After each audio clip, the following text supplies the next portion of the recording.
ආයිබෝවන් ජීවිතය සහ පාඩම් පොතේ ආකරන පන්තියක් නැති අමුතු ඉස්කෝලේ ITN ටෙලිවිෂන් ඉස්කෝලේ. ඔබ දන්නවා අපි ITN ටෙලිවිෂන් ඉස්කෝලෙන් පාඩමක් පටන් ගත්තා බඩවැල් ගැන කතා කරන්න. ආහාර මාර්ග පද්ධතිය සහ ඒ ආශ්‍රිත ආන්ත්‍රික කොටස් පිළිබඳව කතා කරන්න අපි පටන් ගත්තා. ඒ ආශ්‍රිත රෝගාබාධ ගැන කතා කරන්න පටන් ගත්තා. ඒ පාඩමේ දෙවැනි කොටස තමයි අද විකාශය වන්නේ. මා නැවතත් අපේ ගුරු මණ්ඩලය හඳුන්වා දෙන්නම්. අපේ ආරාධනෙන් අද ටෙලිවිෂන් ඉස්කෝලේට සහභාගී වෙනවා ශ්‍රී ජයවර්ධනපුර විශ්වවිද්‍යාලයේ වෛද්‍ය පීඨයේ ශල්‍ය වෛද්‍ය විද්‍යාව පිළිබඳ මහාචාර්ය කළුබෝවිල මහරෝහලේ ශල්‍ය වෛද්‍ය විශේෂඥ මහාචාර්ය බවන්ත ගමගේ මහත්මයා ආයිබෝවන්. ඒ වගේම අපේ ප්‍රකට ජීව විද්‍යාව ගුරුතුමා තිස්ස ජනනායක මහත්මයා ශුද්‍ර ජීව විද්‍යාව පිළිබඳ උපාධිධාරියෙක්. ඒ වගේම මනෝවිද්‍යාවත් හදාරලා තියෙන අපේ රටේ ප්‍රකට ගුරුතුමෙක්. තිස්ස ජනනායක ගුරුතුමා අපි පාඩම නවත්තපු තැනින් පටන් ගමු නේද? ලයිෆ් බොයි ෂැම්පූලේදී කිරි ප්‍රෝටීන් සහ මල්ටිවිටමින් හිස කෙස් මුල සිට පෝෂණය කර ශක්තිමත් කරයි. ලයිෆ් බොයි ෂැම්පූලේදී කිරි ප්‍රෝටීන් සහ මල්ටිවිටමින් හිස කෙස් මුල සිට පෝෂණය කර ශක්තිමත් කරයි. අපි කලින් දවසේ කරපු පාඩමේ පොඩි සාරාංශයකින්ම පටන් ගමු. අපි කිව්වනේ අපේ බඩවැල් කොටස් දෙකකට බෙදනවා කියලා. පළවෙනි එක ශුද්‍රාන්ත්‍රය කියන එක. දැන් ශුද්‍රාන්ත්‍රයේ කොටස් තුනක් තිබුණා කියලා ඔබට මතක ඇති. මම කිව්වා පළවෙනි එක ග්‍රහණය, දෙවෙනි එක ශුන්‍යාන්ත්‍රිකය, තුන්වෙනි එක ශේෂාන්ත්‍රිකය. එතකොට දෙවෙනි එක තමයි මහාන්ත්‍රය. මහාන්ත්‍රයේත් ඔබට මතක ඇති කොටස් හතරක් තිබුණා මෙහෙම. පළවෙනි එක තමයි උණ්ඩුකය කියන කොටස. ඊට පස්සේ තියෙනවා ආරෝහණ මහාන්ත්‍රිකය. ඊට පස්සේ තියෙනවා තීර්යක් මහාන්ත්‍රිකය. ඊට පස්සේ සිග්මාකාර මහාන්ත්‍රිකය කියලා තිබුණා. ඊට පස්සේ අනිත් එක තමයි ගුද මාර්ගය සහ ගුදය. ඒතර අපි ගොඩාක් වැඩිපුරම අවධානය යොමු කළේ මේ මහාන්ත්‍රය පිළිබඳව. මහාන්ත්‍රය තමයි අපේ ශරීරයේ තියෙන ආහාරයට ගත්ත ද්‍රව්‍ය අවසාන වශයෙන් ජීර්ණ ක්‍රියාවලිය අවශෝෂණ ක්‍රියාවලිය ඉවර වෙලා මල පහ බවට මල පහ නිෂ්පාදනය කරන කොටස තමයි මහාන්ත්‍රය. ඒ වගේම ඔබට මතක ඇති අපේ වෛද්‍යතුමා පැහැදිලි කරා ඉතා විශේෂ කරුණක්. ඒ තමයි මේ ශුද්‍රාන්ත්‍රයේ ඇත්තටම මේ පිළිකා තත්ත්ව බොහෝ වෙලාවට වාර්තා වෙන්නේ නැති තරම් බොහොම අඩුවෙන් තමයි වාර්තා වුණත්. හැබැයි මහාන්ත්‍රය තුල සුලභ වශයෙන් ලංකාවේ පිළිකා තත්ත්වයන් දකින්න ලැබෙනවා කියලා. ඉතින් මේ සෞඛ්‍ය පැත්තෙන් අරනොත් ඊට පස්සේ විෂය නිර්දේශයන්ගේ පැත්තෙනුත් හැම පැත්තෙම අපි මේක ගැන කතා කරනවා. සමහර විට ඔබෙන් මම මෙහෙම ඇහුවොත් ශුද්‍රාන්ත්‍රයේ සහ මහාන්ත්‍රයේ වෙන් කළා හඳුනා ගන්න පුළුවන් ලක්ෂණ මොනවද කියලා. ශුද්‍රාන්ත්‍රය දිගින් වැඩි. එතකොට සාමාන්‍යයෙන් මීටර් 6ක් පමණ වෙනවා. එතකොට මහාන්ත්‍රයේ දිගින් අඩුයි. සාමාන්‍යයෙන් මීටර් 1.5ක් විතර පමණ වෙනවා. එතකොට මේකට මහාන්ත්‍රය කියන්නේ ඇයි? දිගින් අඩු වුණාට මේකේ විෂ්කම්භය වැඩි. විෂ්කම්භය වැඩි නිසා මහාන්ත්‍රය කියලා හඳුන්වනවා. එතකොට ඊළඟට මෙහෙම කපලා බැලුවොතින් එහෙම මේ ශුද්‍රාන්ත්‍රයේ ඇතුල් පැත්තේ විශාල වශයෙන් දකින්න ලැබෙනවා අංගුලිකා. අංගුලිකා විශාල ප්‍රමාණයක් දකින්න පුළුවන් වෙනවා. හැබැයි මහාන්ත්‍රයේ කපලා බැලුවොත් මහාන්ත්‍රයේ ඇතුල් පැත්තේ අංගුලිකා දකින්න ලැබෙන්නේ නැහැ. ඒ නිසා මේ දෙක පැහැදිලිව එකිනෙකින් වෙනස් වෙනවා. කාර්යභාරයන් වලිනුත් වෙනස් වෙනවා. ශුද්‍රාන්ත්‍රයෙන් තමයි ඔබට මතක ඇති විශාල වශයෙන් ආහාරයේ තියෙන ඇමයිනෝ අම්ල, ග්ලූකෝස්, මේද අම්ල, ග්ලිසරෝල්, විටමින් ආදී අවශෝෂණය කරන්නේ ශුද්‍රාන්ත්‍රයෙන් රුධිරයට. මහාන්ත්‍රයෙන් ප්‍රධාන වශයෙන් අවශෝෂණය කරන්නේ ජලයයි ඊට පස්සේ ආහාරයේ ඉතුරු වෙලා තියෙන ඛනිජ වර්ගයි. එතකොට ජලය අවශෝෂණය, ඛනිජ අවශෝෂණය, ඊට පස්සේ මල ද්‍රව්‍ය නිපදවීම, මල ද්‍රව්‍ය తాවකාලිකව ගුද මාර්ගය තුල රඳවා ගැනීම සහ මල පහ කිරීම සඳහා ඕනි කරන ක්‍රමාකුංචන ක්‍රියාවලිය සිදු කිරීම තමයි මහාන්ත්‍රයේ ප්‍රධාන කාර්යයන් වෙන්නේ. මොකද මම මේවා මෙහෙම කියන්න හේතුව මේවා කෙලින්ම විභාගයට නම් කළාම අහනවා මේ දෙක වෙනස් වෙන්නේ කොහොමද? ශුද්‍රාන්ත්‍රයේ කාර්යයන් මොනවද? මහාන්ත්‍රයේ කාර්යයන් මොනවද? ඒ ටිකත් අපිට අපි ගත්තොත් එහෙම මේ ප්‍රශ්න පත්‍ර සඳහා වැදගත් වෙනවා. අපි ඒවත් එක්ක මේකට අදාළ තව විෂය නිර්දේශය කියන සීමාවක් අපිට නැහැ. ඒකෙන් ඔබට ගිහිල්ලා සාමාන්‍ය සියලුම දෙනාට වැදගත් වෙන කරුණු පිළිබඳවත් අපි අපේ මහාචාර්යතුමාත් එක්ක එකතු වෙලා සාකච්ඡා කරමු. පෞගිය වැඩසටහනෙත් කතා කළා මේ මල පහ කිරීම පමා කිරීම පිළිබඳව මලබද්ධය ගැනත් කතා කළා මේ පමා කිරීමේ ප්‍රතිඵල. විශාරද වෛද්‍යතුමනි මේ කතාව මට අහන්න ලැබුණේ කොළඹ ආශ්‍රිත පාසලකදී උත්සවයකට ගිය අවස්ථාවක විදුහල්පතිනියක් තමයි කතා කරලා මේ මට කිව්වේ හසන්ත මහත්තයෝ ඔබතුමාලගේ වැඩසටහන් වල කියන්න වටින කතා කොච්චර තියෙනවද කියලා. මොකද්ද මේ කතාව? මේ පාසලේ ලොකු පන්තියක ඉගෙන ගන්න එක්තරා ශිෂ්‍යාවක් නිතර පාසල් ඇවිල්ලා ටිකක් දවල් වෙනකොට මොකක් හරි හේතුවක් කියලා ගෙදර යනවා. එහෙම යන්න දෙන්නේ නැහැ. නමුත් සුලභ ලෙස මේක සිද්ධ වෙනවා. පස්සේ විදුහල්පතිනිය මේ දරුවා ගෙනලා මේ දැරිය කැඳවලා තොරතුරු විමසලා බැලුවා. අහනකොට අන්තිමට දැනගන්න ලැබිච්ච කාරණාව තමයි මේ දැරිය මූලික වශයෙන් ඉස්කෝලේ එන්නේ වැසිකිලි යන්න. ඒ මොකද ගෙදර හරියමං වැසිකිලියක් නැහැ. අඩු පහසුකම් සහිත පරිසරයක ජීවත් වෙන දැරියක් ඇය වැසිකිලි යාම පමා කරන්නේ පහසුකම් නැති හින්දා. හොඳ වැසිකිලියක් නැති නිසා. මේ කාරණාවත් බරපතල ලෙස හිතන්න ඕන සමාජමය කාරණාවක්. අද වෙනකොට නම් අපේ රටේ ඉස්සරට වඩා වැසිකිලි පහසුකම් තියෙනවා. මේ පහසුකම් නැතිකමත් පමා කරන්න හේතුවක් වෙන්න පුළුවන්. ඉතින් මේ දරුවාගේ සෞඛ්‍ය කොහොම වෙන්න පුළුවන්ද? මේක මේ හිතන්න ඕන කාරණාවක්. ඒ නිසි වෙලාවට ඒ කාර්යයන් කිරීම කොයිතරම් වැදගත්ද කියන කාරණාව ටෙලිවිෂන් ඉස්කෝලේදී ඉස්මතු වෙච්ච නිසායි මම මේ සිද්ධිය මතු කළේ. විශාරද වෛද්‍යතුමා. ලයිෆ් බොයි ෂැම්පූල ඇති කිරි ප්‍රෝටීන් සහ මල්ටිවිටමින් හිසකෙස් මුල සිට පෝෂණය කර ශක්තිමත් කරයි. ලයිෆ් බොයි ෂැම්පූල ඇති කිරි ප්‍රෝටීන් සහ මල්ටිවිටමින් හිසකෙස් මුල සිට පෝෂණය කර ශක්තිමත් කරයි.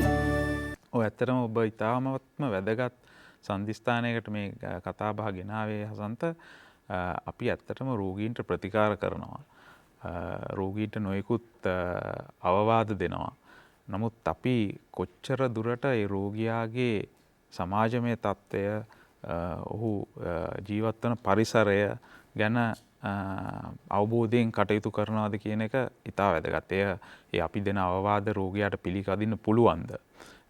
අපි දෙන අවවාද රෝගියාට පිළිපදින්න වත්කමක් තියනවාද? අපි කියනවා මේ ආහාර ගන්න, කෙඳි සහිත ආහාර ගන්න, මේ පෝෂණය තියෙන ආහාර ගන්න. නමුත් අපි සමහර වෙලාවට රෝගියාට ඒ පිළිපදින්න හැකියාවක් නැති වෙන්න පුළුවන්. ඒක නිසා මම හිතන්නේ අපි මේ වෛද්‍යවරුන් වෙන්න ඉගෙන ගන්න වෛද්‍ය ශිෂ්‍යයින්ට උගන්වනකොට හැමතිස්සෙම කියන එකක් තමයි, සහ අපි වාට්ටුවල වැඩ කරනකොට ප්‍රායෝගිකව ඔවුන්ට පෙන්වලා දෙන දෙයක් තමයි මේ රෝගියාට ප්‍රතිකාර කරනකොට මුළු රෝගියාම රෝගියාගේ රෝගී තත්ත්වය විතරක් නෙමෙයි මුළු රෝගියාටම ප්‍රතිකාර කර යුතුයි.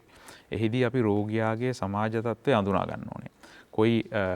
ඒකට මං හිතන්නේ වෛද්‍ය ශිෂ්‍යයන් වෙන්න ඉන්න අපේ දුව දරුවන්ට දැම්ම ඉදම්ම පුරුදු කරගත යුතු හොඳ ගුණාංගයක් තමයි ඔබගේ පොත්පත්වල වැඩ කටයුතු කරනවා වගේම උනන්දුවෙන් වැඩ කටයුතු කරනවා වගේම ඔබගේ සමාජ වටපිටාව, ඔබගේ යහළුවෝ, පාසලේ යහළුවන්ගේ ගෙවල් වලට පුළුවන් නම් ගිහිල්ලා උන් සමග ගැටිලා සමාජයට සමග ගැටීමෙන් ලබා ගන්න අත්දැකීම් ඔබ කවදා හරි දවසක වෛද්‍යවරයෙක් වශයෙන් සේවය කරද්දී ඉතාම වැදගත් වෙනවා.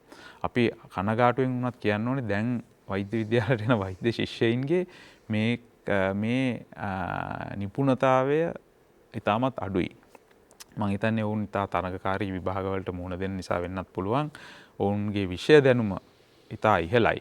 අපි දැන් රෝගියෙක්ගේ මලබද්ධය ගැන කතා කරලා රෝගියෙක් ගාවට ගිහිල්ලා රෝගියාගේ මලපා සමග ලේ පිට වෙන එක ගැන කතා කරොත් වෛද්‍ය ශිෂ්‍යෝ හැමතිස්සෙම බලන දෙයක්, හිතන දෙයක් තමයි මේ මලපා සමග රුධිරය පිටවීම ඔවුන්ගේ වෛද්‍ය ග්‍රන්ථවල කොතනද තියෙන්නේ කියලා ඔවුන් මතක් කරන්න බලනවා.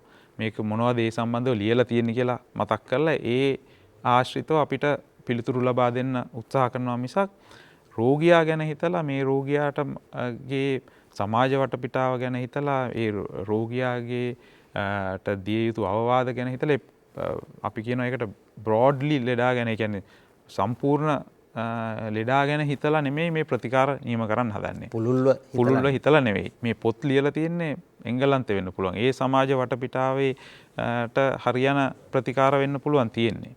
නමුත් ඒක අපේ සමාජයට කොයි විදිහටද අපි අනුගත කරගත යුතු වන්නේ කියන අත්දැකීම් අපි ලබා ගන්න අපේ සමාජයේ අපි සමාජය පිළිබඳ ලබා ගන්න අත්දැකීම් වලින්. සමාජය කියන්නේ හොඳ විශ්වවිද්‍යාලයක්. හොඳ විශ්වවිද්‍යාලයක්. ඉතින් අපි පාසල් යන කාලේ අපි ලබා ගන්න අත්දැකීම්, ඊට පස්සේ අපි විශ්වවිද්‍යාලය තුල ලබා ගන්න අත්දැකීම් මේ සියල්ල වැදගත් වෙනවා මේ හොඳ වෛද්‍යවරයෙක් බිහි කිරීම සඳහා. ඉතින් ඒක අතිශයින් වැදගත්. දැන් හැම වෛද්‍ය විද්‍යාලයකම වගේ මේ සම්බන්ධ වෙනම අධ්‍යයන අංශ බිහි වෙලා තියෙනවා.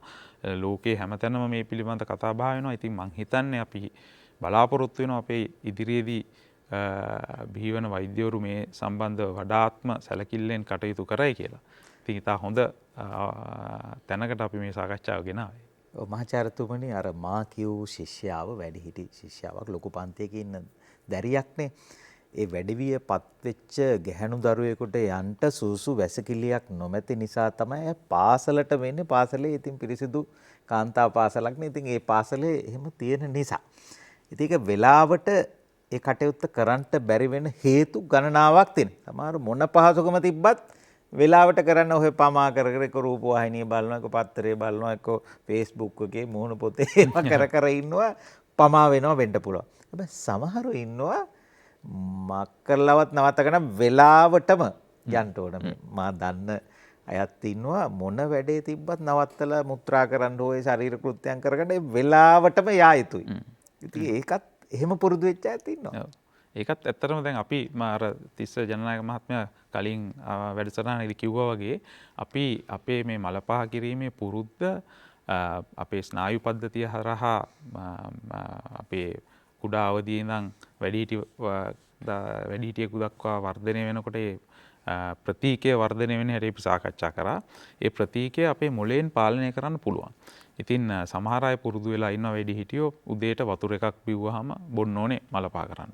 ඉතින් එවැනි පුරුද්දක් ඇති කර ගැනීම මම හිතන්නේ වැදගත්. මොකද අපි අපේ හැම ජීවිතේ හැම දෙයක්ම කළ යුතු අවස්ථාවක් තියෙනවානේ. ඉතින් අපි මේ අවස්ථාවේදී ඒ දේ කරොත් නියම විදිහට මලපා කිරීමට පුරුද්දක් ඇති කරගත්තොත් ඒක ඒ විදිහටම කිරීම වැදගත්. මොකද ඒක කල් දැමීමෙන් මල බද්ධය ඇති වෙනවා. ඉතින් ඊට පස්සේ මල බද්ධය ආශ්‍රිත රෝග බොහොමයක් තියෙනවා. අපි සාකච්ඡා කරා. අපි ඒවට ප්‍රතිකාර මං හිතන්නේ ඉදිරියේදී සාකච්ඡා කරමු. ඉතින් එවැනි රෝග බොහොමයක් අපිට මගහරවා ගන්න පුළුවන්. ඒ වගේම අපි හැමතිස්සෙම දැන් අපේ මේ මල පහ කිරීම, මුත්‍රා කිරීම මේවා අපේ අපද්‍රව්‍ය ශරීරයෙන් බැහැර කරන. මේ අපද්‍රව්‍ය ශරීරය තුල තියාගත යුතු ඒවා නෙවෙයි. ඉතින් ඒවා નિયમિત වේලාවට බැහැර නොකිරීමෙන් අනිසි ප්‍රතිඵල ඇති වෙනවා. ඉතින් ඒක නිසා මං හිතන්නේ ඉතා වැදගත් ඔබගේ ආහාර පුරුදු දැන් මේ මහාන්ත්‍රය සම්බන්ධ රෝගවලින් වැළකෙන්න නම් ඔබ කෙඳි සහිත ආහාර ගන්න ඕනේ. අපේ මේ ගමේ වත්ත පිටියෙන් හොයාගන්න පුළුවන් හොඳ පෝෂකදායී ආහාර තියෙනවා. ඉතින් එවැනි ආහාර අපිට වැඩි මිලක් දීලා ගන්න අවශ්‍ය වෙන්නේ නැහැ. ඉතින් ඒවා ආහාර වේලට දවල් සහ රාත්‍රී ආහාර වේලට නිසි ප්‍රමාණයෙන් පාවිච්චි කිරීමෙන් මං හිතන්නේ මලබද්ධ ආශ්‍රිත රෝග විතරක් නෙමෙයි දියවැඩියාව එවැනි රෝග තත්ත්වයන් පවා පාලනය කර ගැනීමේ හැකියාව තියෙනවා. ඉතින් වැදගත් වෙන්නේ මේ අපි දැන් මේ කාර්යබහුල වැඩ ස්වභාවය නිසා අපි බොහෝ දුරට මේ අපේ සාමාන්‍යයෙන් අපි බොහොම නිකන් කෘතිම වෙලා තියෙනවා. අපේ ජීවිතත් කෘතිම වෙලා තියෙනවා. ඒ විතරක් නෙමෙයි ආහාරත් බොහොම කෘතිම රසකාරක යොදපු බොහොම ඉක්මනින් හදාගන්න පුළුවන් ආහාරවලට අපි යොමු වෙලා තියෙනවා. ඉතින් ඒවෙන් ඇති වෙන අනිසි සෞඛ්‍යමය ගැටලු නිසා රජයට දරන්න වෙන වියදම සෑහෙන දුරට වැඩි වෙලා තියෙනවා. ඉතින් මේවා තාම වැදගත් සෞඛ්‍ය ගැටලු අපි කතා කළ යුතුයි. සමහරු ප්‍රසිද්ධියේ මාධ්‍යයෙන් එහෙම මේවා කතා නොකලට කවුරුත් දන්න කාරණා. මේක මේ සෞඛ්‍යමය වැදගත්කමක් තියෙන පාඩමක්නේ. විසංජෝ වෛද්‍යතුමනි ඔය නිසි වෙලාවට මල පහ නොකර ගෙවල් වලින් පිටත් වෙන අය සමහරට පාසල් එනවා වෙන්න පුළුවන්. සමහරට කාර්යාල වලට එනවා වෙන්න පුළුවන්. හැබැයි ඉතින් එයා ඒ වැඩේ දරාගෙන අල්ලගෙන හිටියට මොකද මුළු පළාතටම දැනුම් දෙනවා සද්දබද්ද දාලා. ඒවත් සිද්ධ වෙනවා නේද?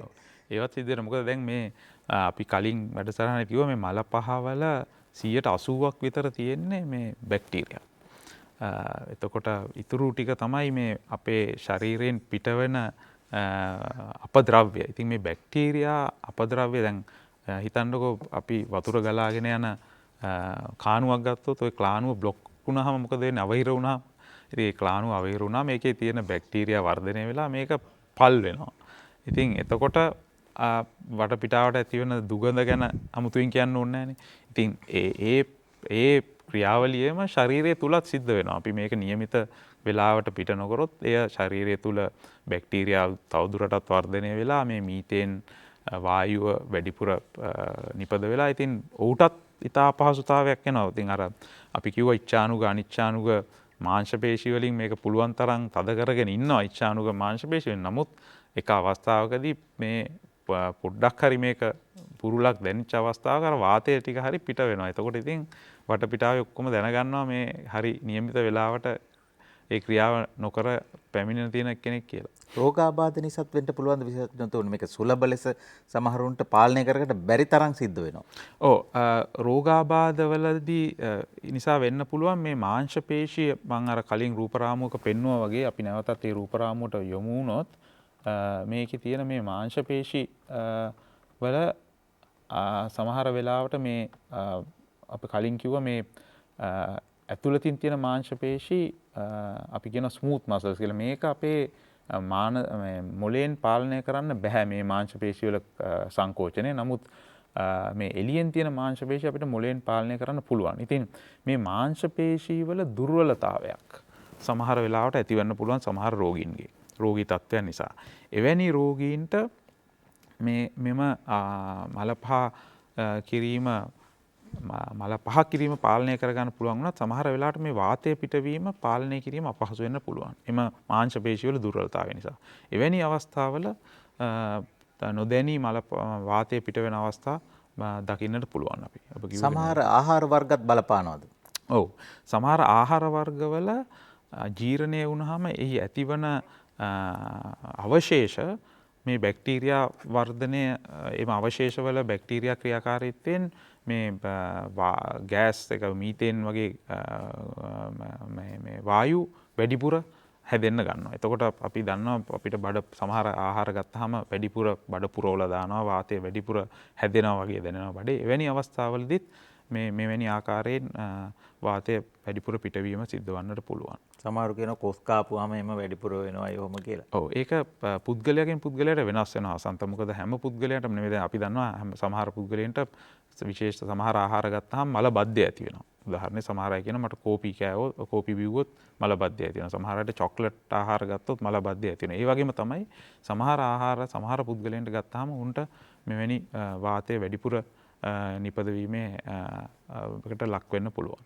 ඔබ සඳහන් කළ අර මාංශ පේශි වල ශක්තිමත් භාවය ඒක පාලනය කර ගැනීමේ හැකියාව සමහරට තරුණ අයගේ ඒක වැඩි වෙන්න පුළුවන්. වියපත් වීමත් එක්ක මේක ටිකක් සුලභව දකින්න ලැබෙන. ඒ වුණාට තරුණ අයත් ඒක තරගෙට වගේ සමහරට වැඩ කරන අය ඉන්නවා. ඔව් වියපත් වෙනකොට කොහොමටත් අපේ මාංශ පේශි වල ක්‍රියාකාරීත්වය අඩු වෙනවා. ඒ වගේම ස්නායු වල ක්‍රියාකාරීත්වය අඩු වෙනවා.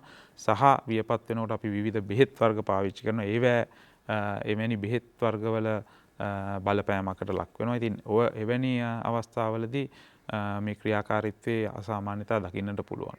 ඒ ක්‍රියාවලියත් එක්ක මුත්‍රාශයටත් යම් තෙරපුමක් ඇති වෙලා මුත්‍රා මාර්ගෙත් යම් ක්‍රියාවක් සිද්ධ වෙනවා. ඔව් මල බද්ධය ඇති වුණාම අපි කලින් රූපරාමුවල පෙන්වුවා මේ ගුද මාර්ගයේ මල පහ එකතු වීම නිසා මල බද්ධය ඇති වෙනකොට මේ අපි මල පහ කිරීම පමා කරොත් මේ වතුර මල වලින් වතුර ශරීරයට වැඩිපුර උරාගෙන මේ මල හිතා ඝන තත්ත්වයේ ඇති වෙනවා. මේ අපි ශරීරයේ පිහිටීම ගත්තොත් ගුද මාර්ගයේ පිහිටලා තියෙන්නේ මුත්‍රාශයට වහම් පිටිපසින්. එතකොට ගුද මාර්ගය තුල මල පහ වැඩිපුර පිරුණාම මුත්‍රාශයට තෙරපීමක් ඇති වෙනවා. සමහර වෙලාවට මුත්‍රාශයේ පල්ලෙහා කොටසේ මම හිතනවා ඔබ කලින් වැඩසටහනක සාකච්ඡා කරා මේ මුත්‍රා මාර්ගය කොහොමද පිටලා තියෙන්නේ කියලා. එතකොට මේ මුත්‍රාශයේ පහළ කෙළවරට ඇතිවන තෙරපීම නිසා සමහරවිට මුත්‍රා අඩස්සිය ඇති වෙන්නත් පුළුවන්. දැන් සමහර රෝගීන් අපට එනවා ඔවුන් මුත්‍රා අඩස්සිය කියලා තමයි රෝහලට ඇතුල් වෙන්නේ. නමුත් අපි පරීක්ෂා කිරීමේදී අපිට පේන්නේ ඔවුන්ගේ ගුද මාර්ගයේ මල වලින් පිරීලා තියෙන්නේ.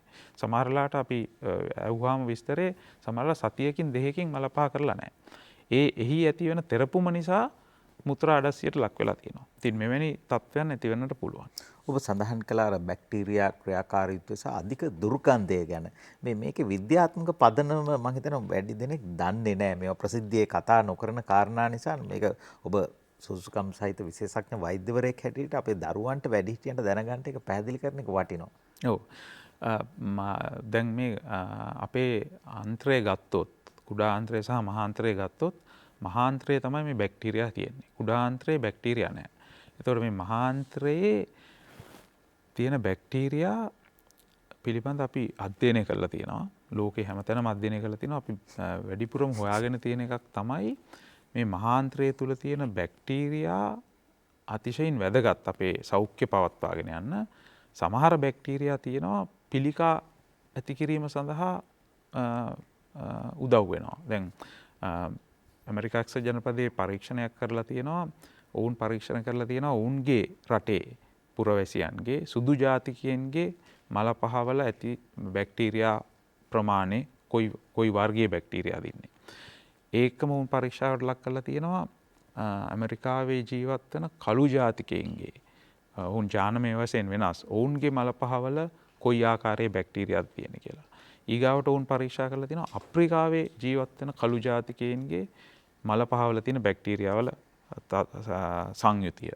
ඔවුන් පැහැදිලිව දැකලා තියෙන දෙයක් තමයි ඒ බැක්ටීරියා සංයුතියේ ප්‍රධාන වෙනස්කම් කිහිපයක් තියෙනවා. අපි ශ්‍රී ලංකාව තුළ ජිෂී ජාතික විශ්වවිද්‍යාලයේ පරීක්ෂාවට ලක් කරලා තියෙනවා කොයි ආකාරයකටද මේ පිළිකා තත්ත්වයන් තියෙන රෝගීන්ගේ මහ බඩවැලේ පිළිකා තත්ත්වයන් තියෙන රෝගීන්ගේ මල පහවල තියෙන බැක්ටීරියා සංයුතිය. දියවැඩියා රෝගීන්ගේ මල පහවල තියෙන බැක්ටීරියා සංයුතිය සහ සාමාන්‍ය නිරෝගී පුද්ගලයන්ගේ මල පහවල තියෙන බැක්ටීරියා සංයුතිය. ඉතින් අපි පැහැදිලිව දැකපු දෙයක් තමයි මේ බැක්ටීරියා සංයුතියේ පැහැදිලි වෙනස්කම් තියෙනවා. ඉතින් ඒකට හේතු සමහර දැන් අපි හොයාගෙන යනවා අපිට පුළුවන් ද මේ මල පහවල බැක්ටීරියා සංයුතිය බලලා මේ රෝගියාට පිළිකාමය තත්ත්වයක් ඇති වෙන්න හැකියාව තියෙනවද පිළිකාමය තත්ත්වයක් තියෙන්න පුළුවන්ද කියලා හොයා ගැනීමට අපි උත්සාහ දරමින් ඉන්නවා. ඉතින් ඒ වගේ අපි අවසානයේ මේ කරන පරීක්ෂණ වලින් අපි නිගමන වලට ඇවිල්ලා තියෙනවා අපි ගන්න ආහාර ඊටාම වැදගත් අපේ ශරීරයේ මහ බඩවැලේ තියෙන බැක්ටීරියා සංයුතියට. අපි ගන්න සමහර ආහාර වලින් අපේ මහ බඩවැලේ තියෙන බැක්ටීරියා සංයුතිය සම්පූර්ණයෙන් වෙනස් වෙනවා. ඒ වෙනස් වෙන සංයුතියෙන් ඇතිවන බැක්ටීරියා වලින් මේ මහ බඩවැලේ පිළිකා කාරක තත්ත්වයක් ඇති වෙන්න ඉඩ තියෙනවාද කියලා. ඕවා තමයි දැනට පරීක්ෂණ මට්ටමේ තියෙන ඒවා. ඉතින් මේ බැක්ටීරියා වලින් තමයි ඔබ අහපු ප්‍රශ්නෙට පිළිතුරු දුන්නොත් මේ බැක්ටීරියා ක්‍රියාකාරීත්වය නිසා අපේ ශරීරයේ මහාන්ත්‍රය තුල නොයෙකුත් වායු වර්ග මීතේන් සල්ෆර් ඩයොක්සයිඩ් ඒ වගේ විශේෂ වායු වර්ග නිපදවන ඒ වායු වල ඉතාමත් දුර්ගන්ධයක් තියෙනවා. ඉතින් මේවා තමයි මේ අපිට සමහර අය කියනවා මම වාතය පිට කරනවා තාමත් දුර්ගන්ධයෙන් යුක්තයි. ඉතින් ඒවා තමයි මේ සංයුතියට හේතු සහ විවිධ පුද්ගලයන්ගේ ශරීරය තුළ නිපද වෙන වායු වර්ග වෙනස් වීම නිසා තමයි මෙවැනි තත්ත්වයන් ඇතිවන්නේ. යම්කිසි රෝගාබාධයක ලක්ෂණයක් වෙන්න බැරිද ඒක? ඒක තමයි මම කිව්වේ. දැන් පිළිකාමය තියෙන රෝගීන්ගේ විවිධ බැක්ටීරියා අපි මේ සොයාගෙන තියෙන සංයුතිය වෙනස්. ඉතින් ඔවුන්ගේ ඒ තියෙන බැක්ටීරියා නිසා වෙනස් වර්ගයේ වායු සහ වෙනස් දුර්ගන්ධයෙන් යුතු වායු වර්ග නිපදවන වෙන්නට පුළුවන්. ඉතින් මේවා අපි පරීක්ෂණ මට්ටමේ දැනට තියෙන්නේ. ඔබ කියන එක එවැනි රෝගී තත්ත්වයන් නිසා විවිධ බැක්ටීරියා වර්ග ශරීරය තුල මහාන්ත්‍රය තුල වෙනස් වීමට ලක් වෙනවා. එයින් අදහස් කරන්නේ නැහැ හැමෝටම පිළිකාවක් තියෙනවා එහෙම නැහැ. එහෙම නැහැ. වැරදි විදිහට හිතන්න අවශ්‍ය නැහැ. ඒක නමුත් එවැනි හේතුන් එවැනි බැක්ටීරියා වල වෙනස්කම් මේ පිළිකාමය රෝගී තත්ත්වයන් එක්ක ඇති වෙනවා. ආහාර මාර්ග පද්ධතියේ ඉතා වැදගත් කොටසක් ගැන අප අද ටෙලිවිෂන් ඉස්කෝලෙන් කතා කරමින් ඉන්නේ ආන්ත්‍රික කොටස් නැත්නම් බඩවැල් ගැනයි කතා කරන්නේ. බඩවැල් ආශ්‍රිත රෝගාබාධ ගැනත් අපි කතා කරමින් හිටියා. තිස්ස ජනනායක ගුරුතුමා. ඔව්. අපි මෙන්න මේකේ තියෙන වැදගත් කොටස් කීපයක් තියෙනවා මේ පැහැදිලි කරගන්න. දැන් මේ තියෙන ආමාශයනේ. ආමාශය මෙතනින් අවසන් මෙන්න මේ ටික කුඩා බඩවැලේ මුල ආරම්භක කොටස අපි මේ C අකුරේ හැඩයට තියෙන මේ කොටසට කියන්නේ ග්‍රහණීය කියලා. ඒතර ආහාර මාර්ගයේ මේ ග්‍රහණීය කොටස ඊටාම වැදගත්. මේ ආමාශය තුලදී ආහාර ජීර්ණය කරලා ඉවර වෙලා මෙතන තියෙනවා ආලාර වක්‍රපිධානය කියලා දොරටුවක්. ජීර්ණයේ අවසන් වෙච්ච ආහාර මේ විදිහට ග්‍රහණීයට එවනවා. ඒතර ආමාශය තුල HCl තියෙන නිසා මේ එවන ආහාර මේ ආමලසේ නැත්නම් මේ ජීර්ණය වෙච්ච ආහාර ටික අධික ලෙස ආම්ලිකයි. එතකොට මෙන්න මෙතෙන්ට මේ ආම්ලික ආමලසේ ආවයින් පස්සේ බඩවැල් වල සුද්‍රාන්ත්‍රයේ ජීර්ණය සඳහා ආම්ලික pH අගය හරියන්නේ නැහැ. ඒකට සාමාන්‍යයෙන් උදාසීන ඒ කියන්නේ pH අගය 7 විතර වගේ වෙන්න ඕනි. ඒතර ඒක ඒ pH අගය සාමාන්‍යයෙන් ආමාශයේ 2.5ක් විතර වගේ වෙනවා. ඒතර pH අගය වැඩි කරන්න ඕනි. ඒක කරනු ලබන්නේ මෙන්න මේ අග්න්‍යාසයෙන් නිපදවන යුෂයෙනුයි මෙන්න මේ පිත්තාශයේ ඉඳන් එන පිත්යුෂයයි ආහාරය සමග මිශ්‍ර වීමෙන් තමයි ඒ සිදුවීම වෙන්නේ. එතන මේ පිත්යුෂයයි අග්න්‍යාසික යුෂයයි දෙකම ග්‍රහණයේදී ආහාර සමග මිශ්‍ර වෙනවා. එතකොට මේ පිත්යුෂයයි අග්න්‍යාසික යුෂයයි කියන දෙකම භාෂ්මිකයි. එතකොට ආහාරය ආමාශයේ ඉඳන් එන ජීර්ණය වෙච්ච ආහාරය ආම්ලිකයි, පිත්යුෂයයි අග්න්‍යාසික යුෂයයි භාෂ්මිකයි. අම්ලයි භෂ්මයි එකට එකතු වුණාට පස්සේ මෙතන ආහාරය උදාසීන තත්ත්වයටපත් වෙනවා. එතනින් එහාට සාමාන්‍යයෙන් උදාසීන නැත්තම් මද භාෂ්මික තත්ත්වයටතේ තමයි ආහාර ජීර්ණය සිද්ධ වෙන්නේ. දැන් ඊට පස්සේ තියෙන ප්‍රශ්නේ තමයි කොහොමද ශරීරය දන්නේ ආහාර මෙතෙන්ට ආවයි කියලා? අන්න ඒකනේ ප්‍රශ්නේ. මොකද ආහාර එන්නේ නැතුව පිත හෝ අග්න්‍යාසික විෂය ගලාගෙන ඇවිල්ලා වැඩක් නැහැනේ. ඒ නිසා ඒක වෙන්නේ මෙහෙමයි. මේ ආහාර ඇවිල්ලා මේ විදිහට ග්‍රහණීය ගෑවෙනවත් එක්ක ග්‍රහණියෙන් නිපදවනවා හෝමෝන දෙකක්. ඒ පළවෙනි හෝමෝනයට කියන්නේ කොලිසිස්ටොකයිනින් කියලා, දෙවෙනි හෝමෝනයට කියන්නේ සික්‍රටීන් කියලා. ඒ දෙකම නිපදවන්නේ ආහාර ඇවිල්ලා මේ ග්‍රහණයේ ගෑවුනාම තමයි මේ දෙක නිපද වෙන්නේ. එතකොට ඒ ගෑවීමත් සමග කොලිසිස්ටොකයිනින් නිපද වුණාම ඒ කොලිසිස්ටොකයිනින් මගින් මෙන්න මේ පිත්තාශය සංකෝචනය කරනවා. මේක පිත්තාශය මෙහෙම සංකෝචනය කරනවා. පිත්තාශය සංකෝචනය වුණාම පිත්තුෂය ගලාගෙන එනවා මෙතෙන්ට. එතකොට මේ සික්‍රටීන් මගින් සහ කොලිසිස්ටොකයිනින් කියන දෙකෙන්ම අග්න්‍යාසික විෂය නිපදවන එකත් උත්තේජනය කරනවා. ආන්න එතකොට අග්න්‍යාසික විෂයයි පිත්තුෂයයි දෙකම ඇවිල්ලා ආහාරය සමග මිශ්‍ර වෙලා ආහාරය ජීර්ණය කරන්න දායක වෙනවා. මේකෙන් අපි බලමු ඉස්සර වෙලාම මේ පිත්තුෂයෙන් විශේෂයෙන් මොකද්ද කෙරෙන්නේ කියන එක. ලයිෆ් බොයි ෂැම්පූල ඇති කිරි ප්‍රෝටින් සහ මල්ටිවිටමින් හිසකෙස් මුල සිට පෝෂණය කර ශක්තිමත් කරයි. ලයිෆ් බොයි ෂැම්පූල ඇති කිරි ප්‍රෝටින් සහ මල්ටිවිටමින් හිසකෙස් මුල සිට පෝෂණය කර ශක්තිමත් කරයි. පිත්තුෂය සමහර විට ඔබ සාමාන්‍ය විවහාරයේදී පිත කියලා භාවිතා කරන්නේ. මේක ලා කහපාට මේ යුෂයක්. මේ පිත්තුෂය නිපදවන්නේ අක්මාවේ, ගබඩා කරන්නේ පිත්තාශයේ. පිත්තාශයේ සංකෝචනය වුණාම ග්‍රහණියට ගලාගෙන ඇවිල්ලා ග්‍රහණයේදී ආහාර සමග පිත්තුෂය මිශ්‍ර වෙනවා. මේ පිත්තුෂයේ තියෙනවා කොටස් දෙකක්. එකක් තමයි අපි ඒකට කියනවා පිත් ලවණ කියලා. අනිත් එකට කියනවා පිත් වර්ණක කියලා. ඒ පිත් ලවණ වලින් එක කාර්යයකුත් පිත් වර්ණක වලින් තව කාර්යයකුත් කරනවා. පිත් ලවණ වලින් කරන කාර්යය මොකද්ද කියලා බැලුවොත් මෙන්න මෙහෙමයි. අපි ආහාරයට ගත්ත ආහාරවල තියෙනවනේ මේදය. ඒ මේදය තියෙන්නේ මෙන්න මේ වගේ මේද ගෝලිකා විදිහට තියෙන්නේ ඔන්න ඔහොම. මේද ගෝලිකා විදිහට ඔහොම. මේ මේද ගෝලිකා ජලයේ දිය වෙන්නේ නැහැ. එතකොට මේ මේදය ජීර්ණය කරන්න දායක වන එන්සයිමයක් තියෙනවා ලයිපේස් කියලා.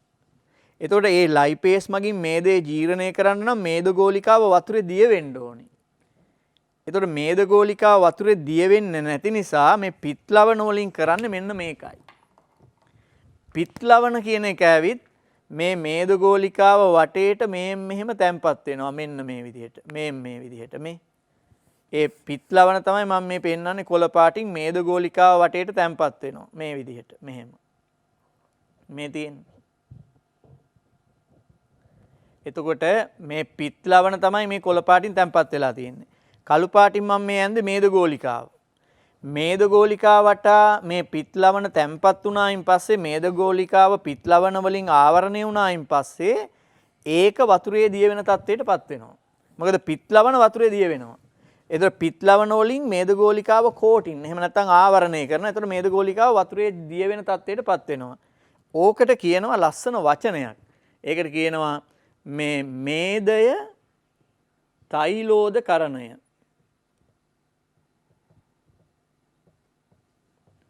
තෛලෝදකරණය කියලා. මේදේ තෛලෝදකරණය කරනවා කියලා කියන්නේ. නැත්තම් කියනවා ඉමල්සිෆිකේෂන් කියලා. එතකොට මේ මේදය තෛලෝදකරණය කළේ නැතොත් මේදය ජීර්ණය කරන්න බෑ අපිට. අනිවාර්යෙන් තෛලෝදකරණය කරන්න ඕනේ. මේදේ තෛලෝදකරණය කරන්න පිත්ලවණ ඕනේ.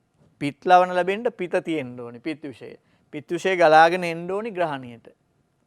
එතකොට බැරි වෙලාවත් මේ පිත්විෂය හරියට ආවේ නැත්තොතින් හැම අපි අර ආහාරයට ගත්තේ වය මේද කොටස හරියට ජීර්ණය වෙන්නේ නැහැ. ඒ නිසා විවිධ ජීර්ණ ප්‍රශ්න ඇති වෙන්න පුළුවන්. දැන් අනිත් පැත්තට යනවා පිත්විෂයේ තියෙන අනිත් කොටස තමයි පිත් වර්ණක. මේ පිත් වර්ණක වලින් තමයි ලා කහ පාට ලබා දෙන්නේ. එමගින් තමයි මල ද්‍රව්‍ය වලට මේ ලා කහ පාට වර්ණයක් ඇති වෙන්නේ. මල ද්‍රව්‍ය වල වර්ණයක් වැදගත් වෙනවා කියලා අපේ වෛද්‍යතුමා කිව්වනේ.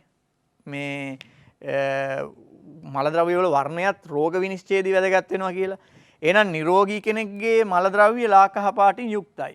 හැබැයි මල ද්‍රව්‍ය රතු පාට වෙනවා නම් මල ද්‍රව්‍ය තද දුඹුරු පාට වෙනවා නම් හෝ කළු පාට වෙනවා නම් ඒතර ඒක සාමාන්‍ය තත්වයක් නෙමෙයි.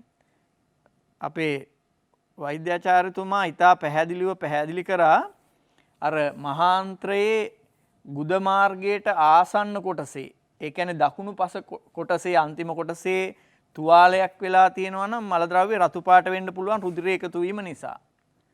මහාන්ත්‍රයේ මුල හරියේ ඒ කියන්නේ වම් පැත්තේ කොටසේ තුවාලයක් වෙලා තියෙනවා නම් කාන්දු වෙන රුධිරය මල ද්‍රව්‍යයත් එක්ක ප්‍රතික්‍රියා කිරීමෙන් දුඹුරු හෝ කළු පාට වෙන්න පුළුවන්. එතකොට මල ද්‍රව්‍ය ලා කහ පාට තත්වයෙන් පිට වෙනවා නම් කිසිම ගැටලුවක් නැහැ. මොකද ලා කහ පාට වෙන්න ප්‍රධාන හේතුව පිත්තුෂයේ තියෙන පිත් වර්ණක මගින් තමයි මල ද්‍රව්‍ය වර්ණ ගැන්වෙන්නේ. ඒ නිසා සාමාන්‍යයෙන් මල ද්‍රව්‍ය ලා කහ පාට පිත් වර්ණකවල වර්ණයෙන් වර්ණ ගැන්වෙලා තියෙනවා. ඒක රතු හෝ මල ද්‍රව්‍ය දුඹුරු වගේ තත්ත්වයකටපත් වෙලා තියෙනවා නම් ඒක රෝගී තත්ත්වයක් වෙන්න පුළුවන්. ඒ නිසා පිත් ලවණ සහ පිත් වර්ණක පිත් යුෂය තුල අඩංගු වෙනවා. පිත් යුෂයත් අපේ ආහාර ජීර්ණයට වගේම මල ද්‍රව්‍ය වල වර්ණය පවත්වා ගැනීමටත් වැදගත්. ලයිෆ් බොයි ෂැම්පූල ඇති කිරි ප්‍රෝටීන් සහ මල්ටිවිටමින් හිසකෙස් මුල සිට පෝෂණය කර ශක්තිමත් කරයි. ලයිෆ් බොයි ෂැම්පූල ඇති කිරි ප්‍රෝටීන් සහ මල්ටිවිටමින් හිසකෙස් මුල සිට පෝෂණය කර ශක්තිමත් කරයි. බඩවැල් පිළිබඳවයි අප කතා කරමින් ඉන්නේ විශේෂඥ වෛද්‍යතුමා. ඔව්. බඩවැල් වල දැන් අපි රෝගී තත්ත්වයන් කිහිපයක් ගැන කතා කරා. මම හිතන්නේ දැන් අපිට මේ රෝගී තත්ත්වයන් හඳුනා ගන්න හැටි අපි සාරාංශයක් වශයෙන් ගත්තොත් අපිට රෝගියෙක් පැමිණෙනොත් මහ බඩවැලේ රෝගියෙක් රෝග ලක්ෂණ හැටියට අපිට ඇවිල්ලා කියන්නේ හුඟක් වෙලාවට මේ මහ බඩවැල ආශ්‍රිත රෝගවලදී ඔවුන්ගේ මල පහ කිරීම සමග ලේ පිට වෙනවා. ඔක තමයි ප්‍රධාන රෝග ලක්ෂණය. සමහර වෙලාවට කියනවා ඇවිල්ලා මට මල පහ කරනකොට මල පහ ක්‍රමානුකූලව සිද්ධ වෙන්නේ නැහැ. මාසයකට කලින් වෙනකම් මගේ හැමදාම මං උදෑසන මල පහ කරා දවසට එක වතාවයි යන්නේ. ඒක සාමාන්‍ය විදිහට තිබුණා. නමුත් මේ පහුගිය මාසය ඇතුළත මට දෙපාරක් තුන් පාරක් මල පහ කරන්න අවශ්‍ය වෙනවා. සමහර වෙලාවට එකපාරක් මල පහ කරාට හරියට සම්පූර්ණයෙන් ඉවරුන්නේ නැහැ වගේ දැනෙනවා. ආයි යන්න ඕනේ වෙනවා. ඒ යනකොට සමහර විට ලේ යනවා. සමහර විට ශ්ලේෂ්මලය යනවා. එතකොට අපිට තීරණය කරන්න වෙනවා මේ රෝගියාගේ මාන්ත්‍රය සම්බන්ධ රෝගී තත්ත්වයක් තියෙන්න පුළුවන්. සමහර වෙලාවට මේවා පිළිකාමය තත්ත්වයන් වන්නට පුළුවන්. එතකොට ඔහුව හෝ ඇයව අපි විශේෂ පරීක්ෂාවලට ලක් කරනවා. බහුලව කරන පරීක්ෂාවක් තමයි අපි කැමරාවක් මාර්ගයෙන් මහා බඩවැල ඇතුළ බලනවා. අපි කියන එක කොලොනොස්කෝපි පරීක්ෂාවක් කියලා. ඒක කිරීමෙන් අපිට පිළිකාමය තත්ත්වයන් හඳුනා ගන්නට පුළුවන්. දැන් මේ රූප රාමුවට යොමු වුණොත් ඔබට පැහැදිලිව පේයි එවැනි රෝගියෙක්ගේ මේ මහාන්තරයේ වම්පස කොටස අපි කියන අර සිග්මොයිඩ් කෝලෝන් කියන එක එහි ඇතුළත ස්තරයේ ඇති වෙන පිළිකාවක් තමයි මේ පෙන්눔 කරලා තියෙන්නේ. ඉතින් මෙවැනි තත්ත්වයක් මේ පිළිකාමය තත්ත්වය මේ තත්ත්වයට එන්න මම කලිනුත් මේ රූප රාමුව ඔබට පෙන්නුවා. එහෙම පිළිකාමය තත්ත්වයකට ඇතිවන්නේ මෙවැනි තත්ත්වයක් තමයි ඔබ දැක්කේ. ඒ තත්ත්වයට එන්න කලින් අවස්ථා කිහිපයකදීම මේ රෝගී තත්ත්වය හඳුනාගත හැකිව තිබෙනවා. ඉතින් අපි මෙවැනි පිළිකාමය රෝගීන් තත්ත්වයක් හඳුනා ගත්තොත් අපි රෝගියෙකුට එය දැනුම් දුන්නාම හුඟක් වෙලාවට අපේ රෝගීන් පිළිකාවක් කියලා හිතන්නේ මේ මරණ සහතිකයක් දුන්නා වගේ තමයි හැඟීමක් ඇති වෙන්නේ. ඉතින් අනවශ්‍ය ලෙස ඔබ බිය විය යුතු නැහැ. මහබඩවැලේ ඇතිවන පිළිකා දැන් ඉතාමත් සාර්ථකව ප්‍රතිකාර කරලා සුව කරන්නට පුළුවන්. ඉතින් වඩා වැදගත් වෙන්නේ ඉතා ඉක්මනින් හඳුනා ගැනීම. ඒ හඳුනාගත්තට පස්සේ අපි විශේෂ පරීක්ෂාවලට ලක් කරලා මේ පිළිකාව කොයි අවස්ථාවේද තියෙන්නේ කියලා බලනවා. ඒ අනුව ශල්‍ය කර්මයකට භාජනය කිරීමට සුදුසු නම් අපි ශල්‍ය කර්මයක් කරලා ඒ කොටස බඩවැලේ කොටස පිළිකාවත් සමගම ඒ පිළිකාවට රුධිරය සපයන සියලු රුධිර නාරත් සමග ඒ පිළිකාව ශරීරයෙන් ඉවත් කරලා නැවත යථා තත්ත්වයට මලපා කිරීමේ හැකියාව දැන් මේ අපේ රූප රාමුවල ඔබ දකින්න ඇති මේ බඩවැල කියන්නේ අපි ස්ලෝන් බටයක් වගේ බටයක්. ඒකේ අපි පිළිකාව කොටස කපලා ඉවත් කරොත් අපි අර ස්ලෝන් බටයක් කපලා ආයි ජොයින් කරලා සම්බන්ධ කරනවා වගේ බඩවැලත් ඒ ආකාරයට සම්බන්ධ කිරීමේ හැකියාව තියෙනවා.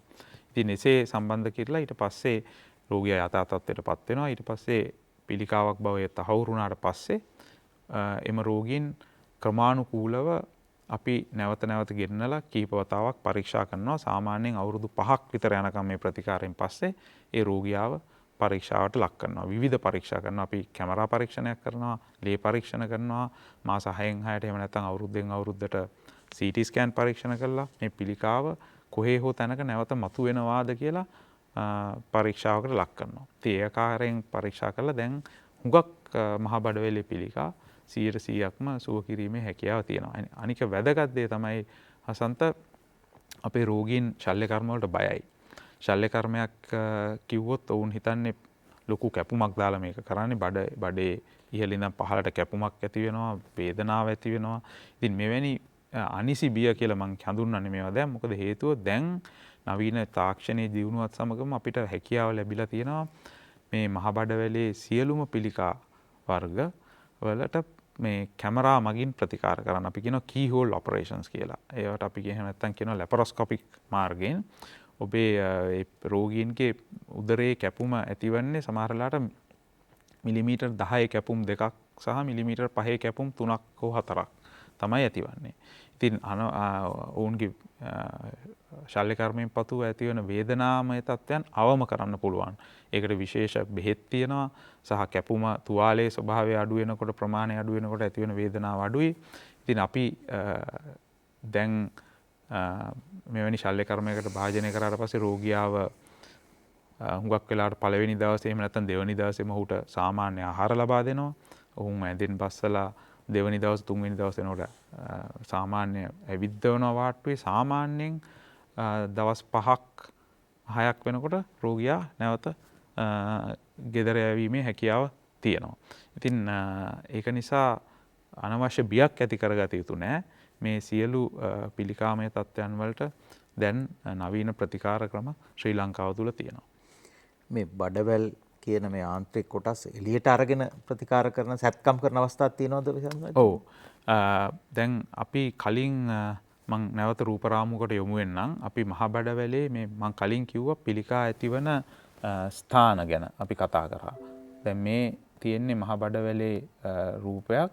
මේ කොටස මහ බඩවැලේ තියෙන්නේ දකුණු පැත්තේ කොටස.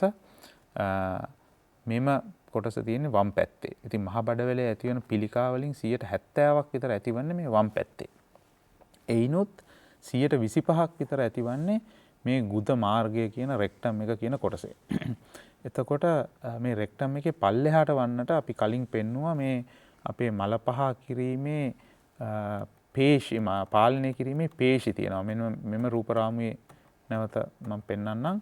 මේ තියෙන්නේ මේ මල පහ කිරීම පාලනය කරන පේශි. දැන් අපේ පිළිකාවක් ඇති වුණොත් මේ මල කලහ මාර්ගයේ ගුද මාර්ගයේ පහළම කොටසේ අපි පිළිකාවක් අයින් කරනකොට ශල්‍ය කර්මයකින් හැමතිස්සෙම කරන දෙයක් තමයි පිළිකාවට අමතරව ඊට ඉහළින් සහ පහළින් සාමාන්‍ය පටකත් අයින් කරන්න ඕනේ. එතකොට තමයි මේ පිළිකාව සම්පූර්ණයෙන්ම ඉවත් වුණා කියලා කියන්නේ.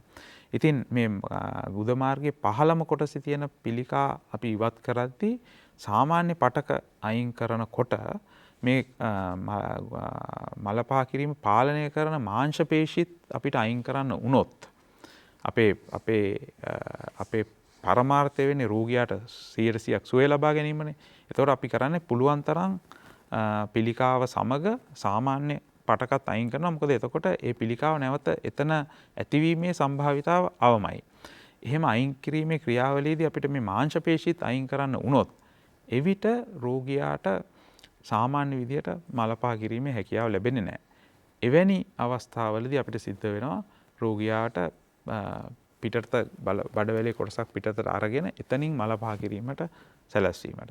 මේක ඇත්තටම මහ බඩවැලේ පිළිකා ගත්තොත් බොහොම අඩු ප්‍රතිශතයකට තමයි වෙන්නේ. 5%කට හෝ 10%කට වැඩිම වුණොත් ප්‍රතිශතයක්. දැන් අපි නවීන තාක්ෂණික ක්‍රම තියෙනවා මේ බඩවැල් එකට සම්බන්ධ කිරීමට. අපි ඒවා කියන ස්ටේප්ලර්ස් කියලා. අපි මේ ස්ටේප්ලර් කටු ගහන්නේ ඔය කොළ එකට අමුණන්න. එවැනි ස්ටේපල් කටු වර්ග තියෙනවා මේ මහ බඩවැල් ජොයින් එකට සම්බන්ධ කරන්න. ඒ කියන්නේ මැදින් කොටසක් කපලා ඉවත් කරලා ඒ දෙක සම්බන්ධ කිරීමේ හැකියාව තියෙනවා. ඒක සම්බන්ධ කරනවා අපි කොහොමත්. ඒතර දිග අඩු වෙනවා. දිග අඩු වෙනවා. ඒ කොටස අයින් කරනවා. ඉතින් මේ පහළම කොටසේදීත් ඒ ස්ටේපල් කටු වලින් අපිට මහ බඩවැල සම්බන්ධ කරන්න පුළුවන්. එම නිසා දීර්ඝකාලීනව මේ බෑග් එකකට මලපහ කිරීමේ අවශ්‍යතාවය ඇති වෙන ඉතාමත් සුළු රෝගීන් කොටසකට. බහුතරයක් 95%කට වැඩි කොටසකට අපිට එසේ කිරීමේ අවශ්‍යතාවයක් නැහැ. ඒ කොලස්ටම් බෑග් එකක් දැමීමේ අවශ්‍යතාවයක් නැහැ. ඒක తాවකාලිකවද වෛද්‍යතුමනි? ඒක තමයි මේ පල්ලෙහා මම මේ වෙනකන් අපි විස්තර කරපු රෝගීන්ට සමහර වෙලාවට ඒක දීර්ඝකාලීනව පර්මනන්ට්ලි తాවකාලික නෙමෙයි සදාකාලිකව ඒක දාගෙන ඉන්න වෙනවා. ඒක ඉතාමත් අඩු ප්‍රතිශතයකට තමයි වෙන්නේ. නමුත් සමහර රෝගීන්ට අපි මේ බඩවැල කපලා සම්බන්ධ කරාම ඒ එතන ඇතිවන තුවාලය සුව වෙනකන් తాවකාලිකව කොලොස්ටොමි බෑග් එකක් දාන්න වෙනවා. එවැනි රෝගීන්ට සාමාන්‍ය ශල්‍ය කර්මයකින් මාස 2කට විතර පසුව නැවතත් ඒ කොලොස්ටොමි බෑග් එක ආපස්සට හරවලා සාමාන්‍ය විදිහට මහ බඩවැලේ කන්ටිනියුටි එක අපිට හදන්නට පුළුවන්. ඉතින් හුඟක්ම අඩු ප්‍රතිශතයකට තමයි දීර්ඝකාලීනව මේ බෑග් එක දැමීමේ අවශ්‍යතාවය තියෙනවා. දැන් අපි කතා බහ කරා මේ පිළිකාවලට කරන ශල්‍ය කර්ම පිළිබඳව. එතකොට දැන් උදාහරණයක් හැටියට මම මේ රූප රාමුවක් පෙන්වන්නම්. මම කලින් කිව්වා දැන් මේ ශල්‍ය කර්ම සියල්ල අපි කරන්නේ කැමරා මාර්ගයෙන් ලැපරොස්කොපික් ක්‍රමයට. හුඟක් අවස්ථාවලදී කරන්න හැකියාව තියෙනවා ශ්‍රී ලංකාවේ රජයේ රෝහල් තුල.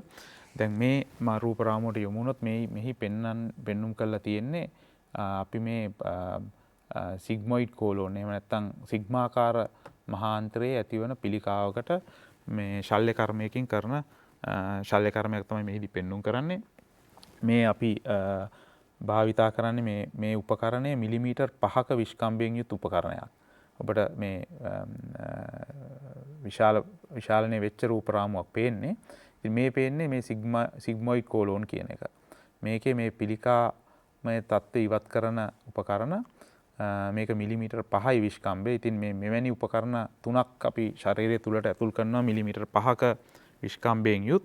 ඒතර ඔබේ ශරීරයේ ඇතිවන්නේ මිලිමීටර් 5ක කැපුම් 3ක් ඇති වෙනවා. ඊට අමතරව මිලිමීටර් 10ත් 12ත් අතර කැපුම් 2ක් වගේ ඇති වෙනවා.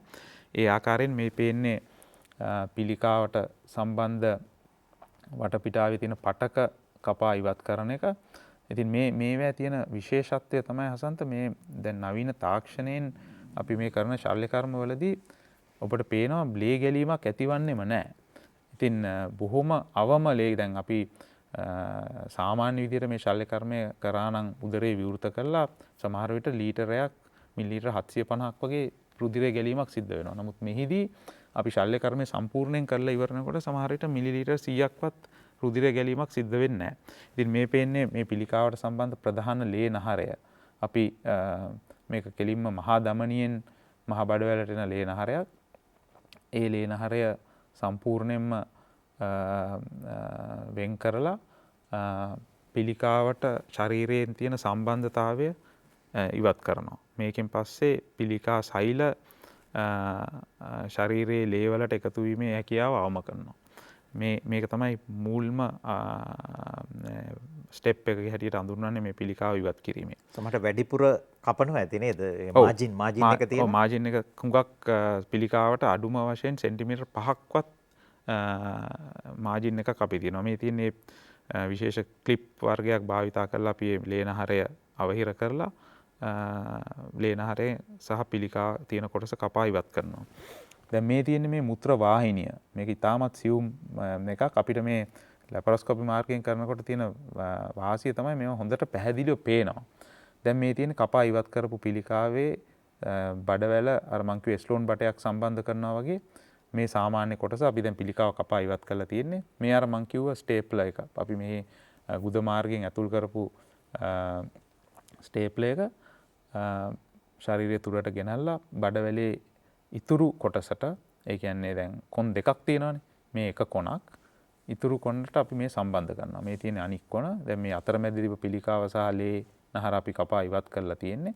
ඒ දෙක අපි සම්බන්ධ කරනවා. සම්බන්ධ කරලා නැවත බඩවැල යථා තත්ත්වයට පත් කරනවා. මේ තියෙන්නේ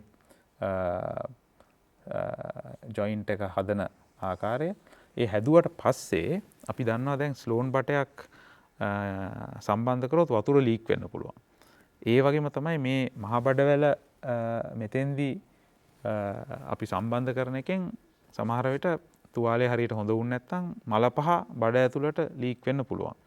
එවැනි සංකූලතාවයක් ඇති වෙන්න පුළුවන් අපි ශල්‍ය කර්ම 100ක් කරොත් 10කට 15කට එහෙම වෙන්නත් පුළුවන්. අපි ඒක වෙන්නේ නැහැ කියලා තහවුරු කරනවා ශල්‍ය කර්මය කරන වෙලාවේදී.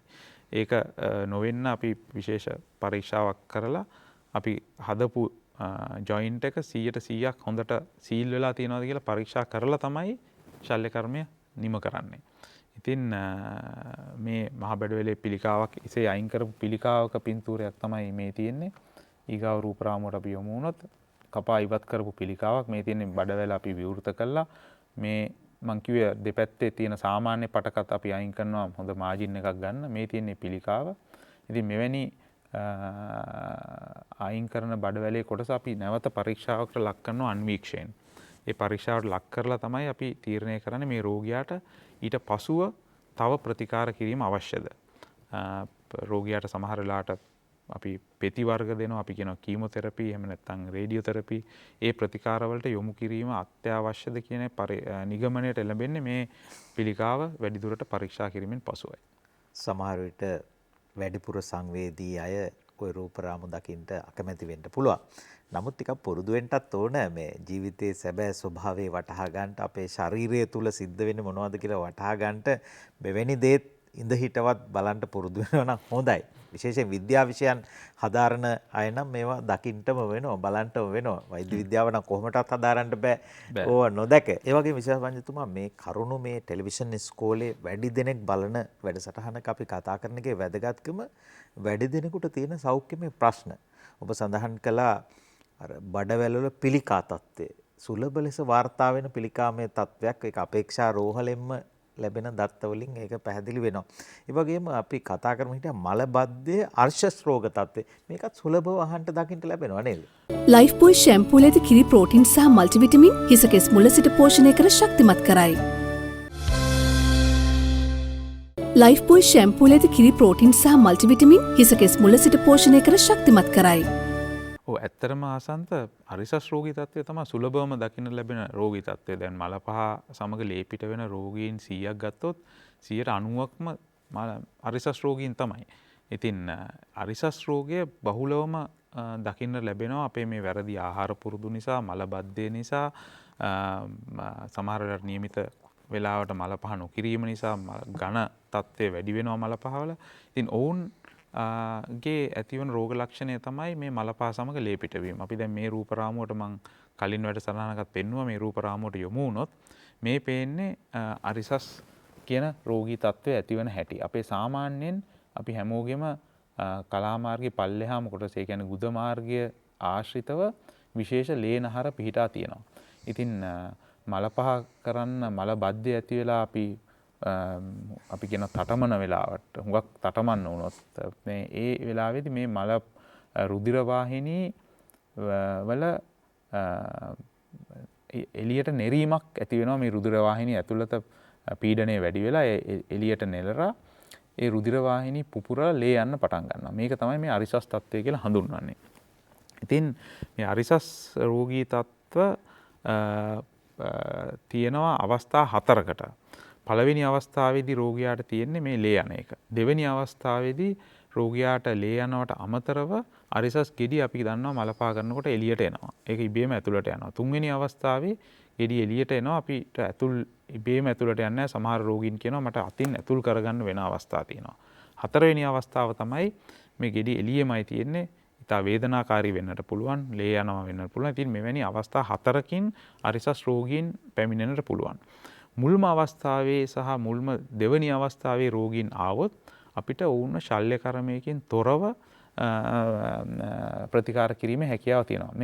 මේ රූප රාමුවෙන් පෙන්වන්නේ මේ අරිසස් ගෙඩි ඇතුළතින් පේන ආකාරය. අපි බඩවැල ඇතුළේ ඉඳගෙන බැලුවොත් මේ කැමරාව විශේෂ ආකාරයකට යොමු කරලා අපි මේ රූප රාමුව අරන් තියෙන්නේ.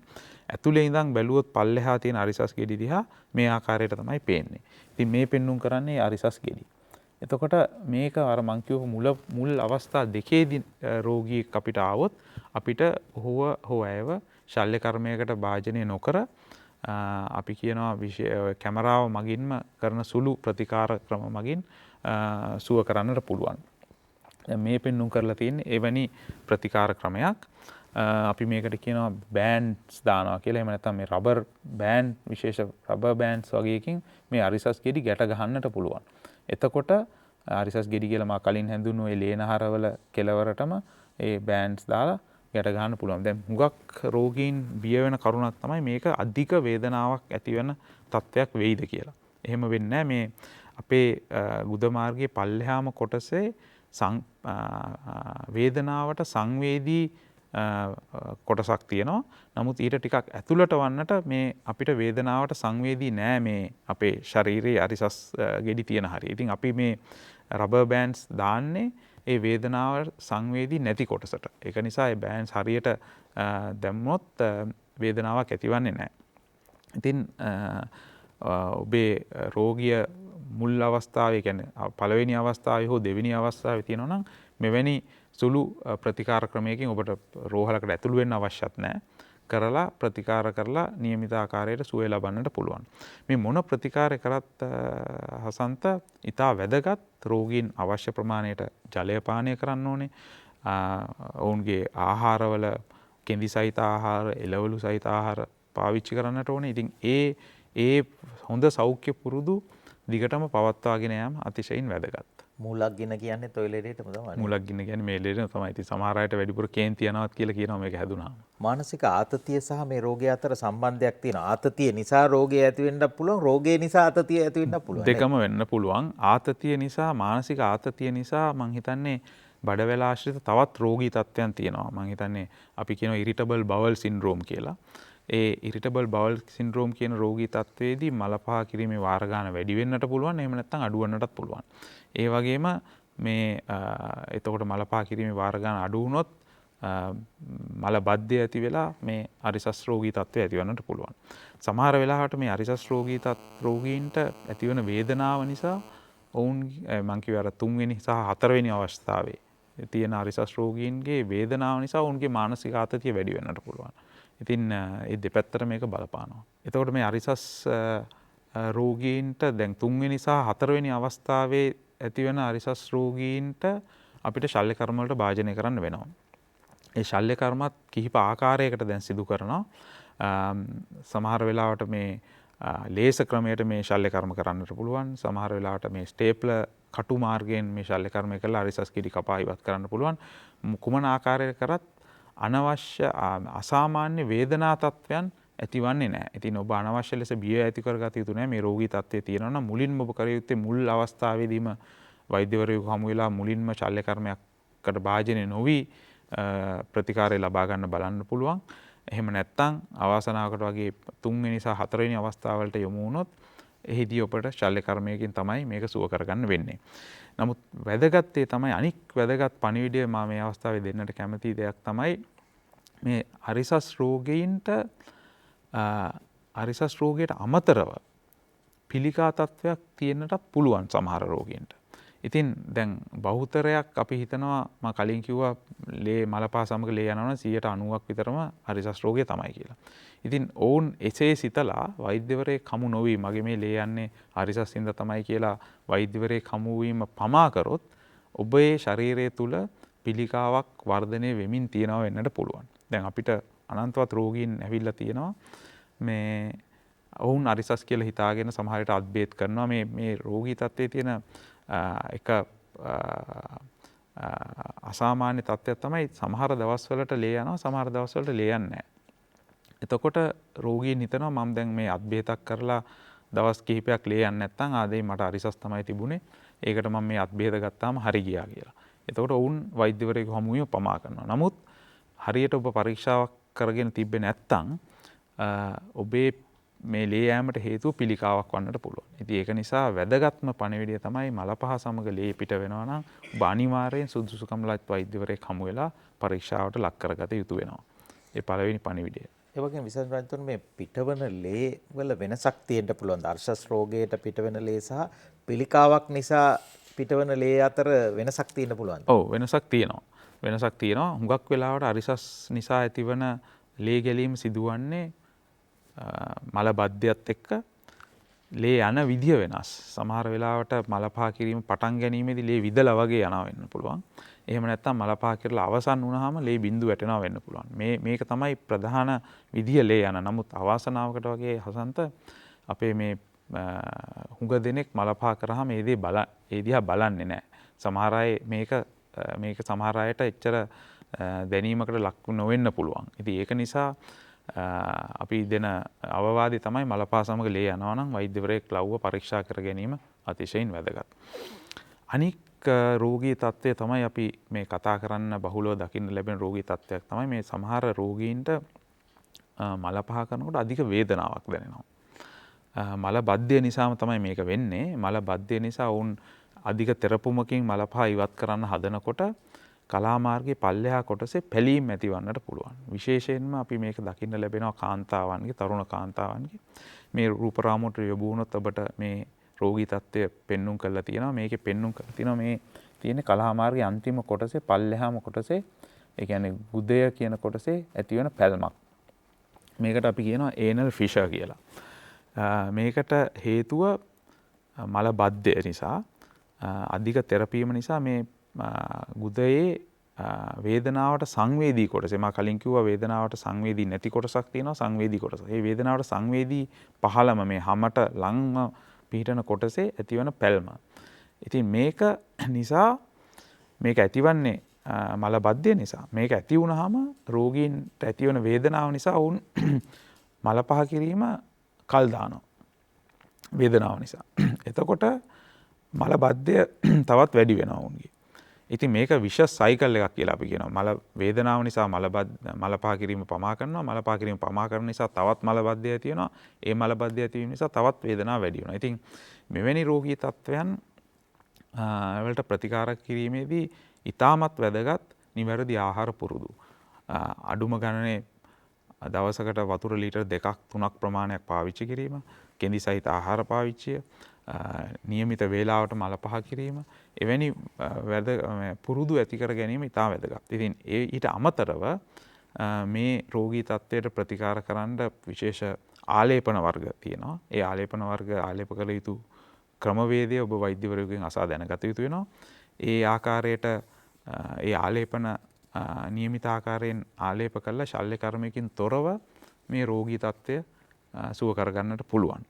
එසේ බැරිවන අවස්ථාවලදී විශේෂ ශල්‍ය කර්මයක් තියෙනවා සුළු ශල්‍ය කර්මයක් ඒ ආකාරයෙන් ප්‍රතිකාර කරලා මේ රෝගී තත්ත්වය සුව කරගන්නට පුළුවන්. තිස්ස යන්නයි ගුරුතුමා අපි කතා වුණා කන්නේ මොනවද කියන එක වගේම යන්නේ මොනවද කියන එකක් දැනගන්න එක වටිනවයි කියලා. Taman කෑවේ මොනවද? ඒකේ ගුණාත්මක භාවය මොකක්ද? ඒකේ වර්ණය මොකක්ද කියන එක වැදගත්නේ. නේද? ඒ වගේම යන්නේ මොනවද කියලා දැනගන්න ඕනේ නේද? ඔව්. හසන්ත මහත්මයා දැන් සමහර වෙලාවට දැන් අර ඔය පාචනය වගේ රෝගී තත්ත්ව ඇති වුනහම මේ මල ද්‍රව්‍ය අර්ධ ඝන සාමාන්‍ය ස්වභාවයට නෙවෙයි වතුර වගේ යනවනේ. එතකොටනේ අපිට අර අවසානයේ තියෙන වක්‍ර පිධාන පේශියෙන් පාලනය කරගන්නත් බැරි සයිස් එකට මේ පිට වෙලා යනවා. අපි ඒ ගැන කතා කළානේ. ඔව්. එතකොට ඒකට ප්‍රධාන හේතුව තමයි මේ මහාන්ත්‍රය මගින් තමයි මේ ජලය විශාල වශයෙන් හපව උරාගන්නේ. එතකොට මොනවා හෝ බැක්ටීරියා නැත්තම් මේ විස බීජයක ආසාදනය නිසා මේ මහාන්ත්‍රයේ ක්‍රියාකාරීත්වය නතර වෙන්න පුළුවන්. ඒ කියන්නේ අවශෝෂණ ක්‍රියාකාරීත්වය. එතකොට අර වතුර වැඩිපුර උරාගන්නේ නැහැ. එහෙම නැත්තම් මේකේ ඒ බැක්ටීරියා ක්‍රියාකාරීත්වය නිසා මේකේ ක්‍රමාකුංචන වේගය වැඩි වෙන්න පුළුවන්. එතකොට ඒ කියන්නේ බඩවැල උද්දීපනය වෙන්න පුළුවන්. එතකොට ඊතා ඉක්මනින් ඒ මල ද්‍රව්‍ය ටික එළියට යවනවා ජලය උරා ගන්න අවස්ථාවක් හම්බ වෙන්නේ නැහැ. එතකොට ද්‍රව තත්වයෙන්ම එළියට යන්න පුළුවන්. ඒ රෝගී තත්ත්වවලදී ඊට අමතරව මේ මහාන්ත්‍රය මේ ඇතුලේ ඉන්නවා සහජීවී බැක්ටීරියා. ඇත්තටම අපි කියනවා මහාන්ත්‍රය මේ සහජීවීව ඉන්න බැක්ටීරියාවන්ට තෝතැන්නක් කියලා. එක වෙලාවකට හිතෙනවා අර අපේ වෛද්‍යතුමා කිව්වා වගේ මේ අපේට ඕනි හින්දා බැක්ටීරියාව ඉන්නවද නැත්නම් බැක්ටීරියාවන්ට ඕනි හින්දා අපි ඉන්නවද කියලා. මොකද මේ අති විශාල දැන් මේ අපේ මහාන්ත්‍රය කියන එක බැක්ටීරියාවන්ට තෝතැන්නක් වෙලා තියෙනවා. ඒකටත් හේතුවක් තියෙනවා. ඒකට හේතුව තමයි දැන් කවුරු හරි අහන්නේ ඇයි ඔය එච්චර බැක්ටීරියාව දකින්න ලැබෙන්නේ නැත්තේ ශුද්ධාන්ත්‍රයේ කියලා. එච්චර බැක්ටීරියාව ආමාශයේ නැත්තේ ඇයි කියලා. ඒ ආමාශයේ බැක්ටීරියාව ඉන්නවා ඇසිඩ් ටොලරන්ස් අය. ඒ කියන්නේ තද්ද අම්ල වලට ඔරොත්තු දෙන්න පුළුවන් අය විතරක් බොහොම සුළු සංඛ්‍යාවක්. මේ ශුද්ධාන්ත්‍රය තුල එන්සයිම ගොඩාක් ක්‍රියාකාරී වෙනවා. ඒ එන්සයිම නිසා බැක්ටීරියාවන්ට ඉන්න අමාරුයි. මහාන්ත්‍රයේ එන්සයිම වැඩිපුර ක්‍රියාත්මක වෙන්නේ නැහැ. ඒ නිසා මහාන්ත්‍රය තමයි බැක්ටීරියාවන්ට ඉන්න හොඳම තැන. මානව පරිණාමයේ ඈත අතීතයේ ඉඳන්ම මේ සහජීවී බැක්ටීරියාව අපිත් එක්ක ඉන්නවා.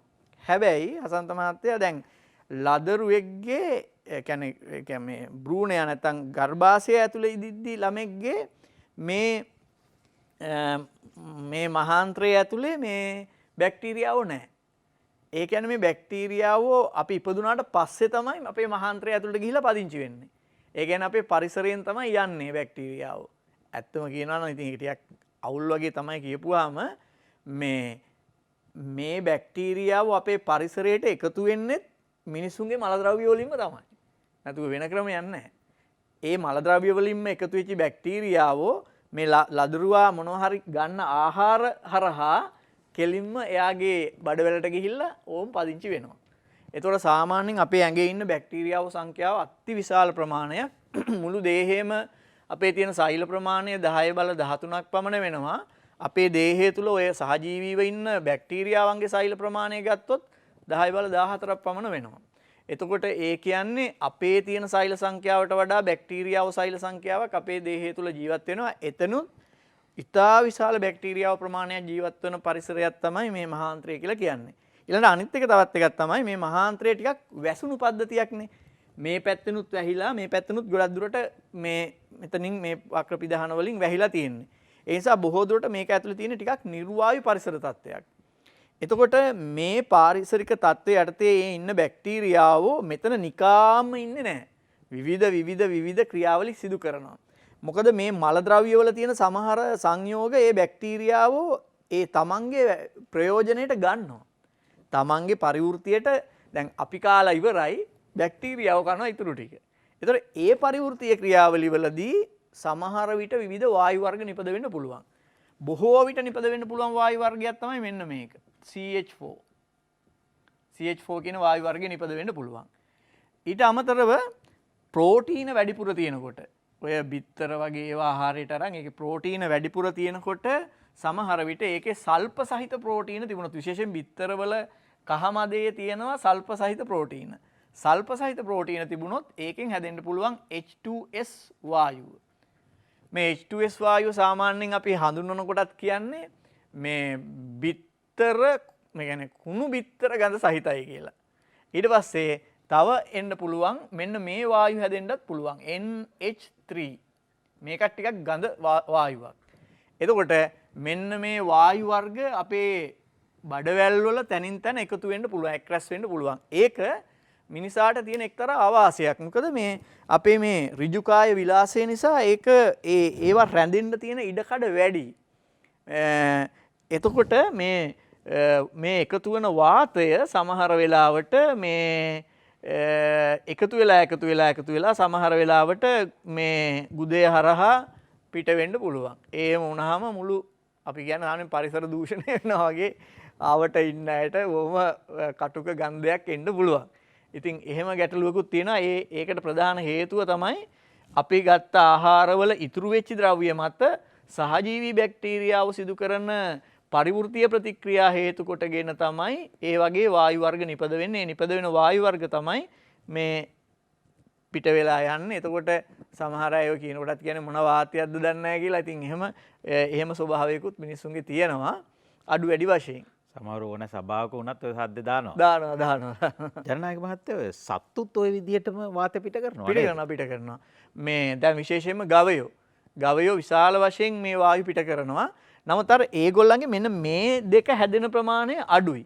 මොකද ඒකට හේතුව මේ ඒගොල්ලෝ මේ අර මේ ගන්න අර දැන් ප්‍රෝටීන අධික ඒ කියන්නේ මස් වගේ ඒවා ආහාරයට වැඩිපුර ගන්නේ නැහනේ. ඒතර මේ CH4 තමයි වැඩිපුරම හැදෙන්නේ.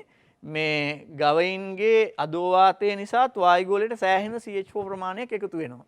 මේ රෝමාන්ත්‍රික සතුන්ගේ ඒගොල්ලන්ගේ මේ බඩවැලේ විතරක් නෙමෙයි ඒගොල්ලන්ගේ ආමාශයේත් අපි කලිනුත් කතා කළා ඒගොල්ලන්ගේ ආමාශයේ කුටීර 4ක් තියෙනවානේ. ඒකෙන් කුටීර 3කම මේ CH4 වාතය හැදෙනවා. ඒකත් උගේ බඩවැල් හරහා පිට වෙනවා. ලයිෆ් බොයි ෂැම්පූල ඇති කිරි ප්‍රෝටීන් සහ මල්ටිවිටමින් හිසකෙස් මුල සිට පෝෂණය කර ශක්තිමත් කරයි. ලයිෆ් බොයි ෂැම්පූල ඇති කිරි ප්‍රෝටීන් සහ මල්ටිවිටමින් හිසකෙස් මුල සිට පෝෂණය කර ශක්තිමත් කරයි.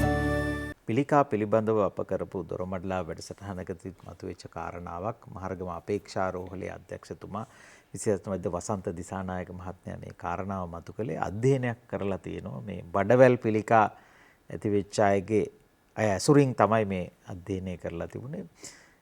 ඒකේ මතු කරලා පෙන්නනවා මේ බඩවැල් පිළිකා ඇති වෙච්ච අය සුලභ වශයෙන් මේ මස් වර්ග ගව මස් අනුභව කරන අයට මේක වැඩි ප්‍රවණතාවයක් තියෙනවායි කියලා අධ්‍යයනයකින් පෙන්눔 කරලා තියෙනවා. එහෙම වෙන්න පුළුවන්ද විසඳුමතුමා? ඔව් මම කලින් කිව්වා දැන් පිළිකා මහ බඩවැලේ ඇති වෙන පිළිකා වලින් 5% හෝ 10% වගේ ප්‍රමාණයක් ඇති වෙන්නේ ජානමය තත්ත්වයන් නිසා.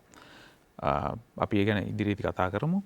ඉතුරු 85%ක් 90%ක්ම ඇතිවන්නේ අපගේ මේ අපි කියන environmental factors නිසා තමයි මේ පිළිකා තත්ත්වය නැති වෙන්නේ. ඒකෙදී අපි ගන්න ආහාර ඉතා වැදගත් හේතුවක් වෙනවා. අපි ගන්න ආහාර වලින් පිළිකා ඇතිවීම අඩු වෙන්නටත් පුළුවන්. උදාහරණයකට හොඳ කෙඳි සහිත ආහාර ගන්නවා නම් හොඳ ප්‍රමාණයක් වතුර බොනවා නම් එතකොට පිළිකා ඇතිවීමේ ප්‍රවණතාවය අඩුයි.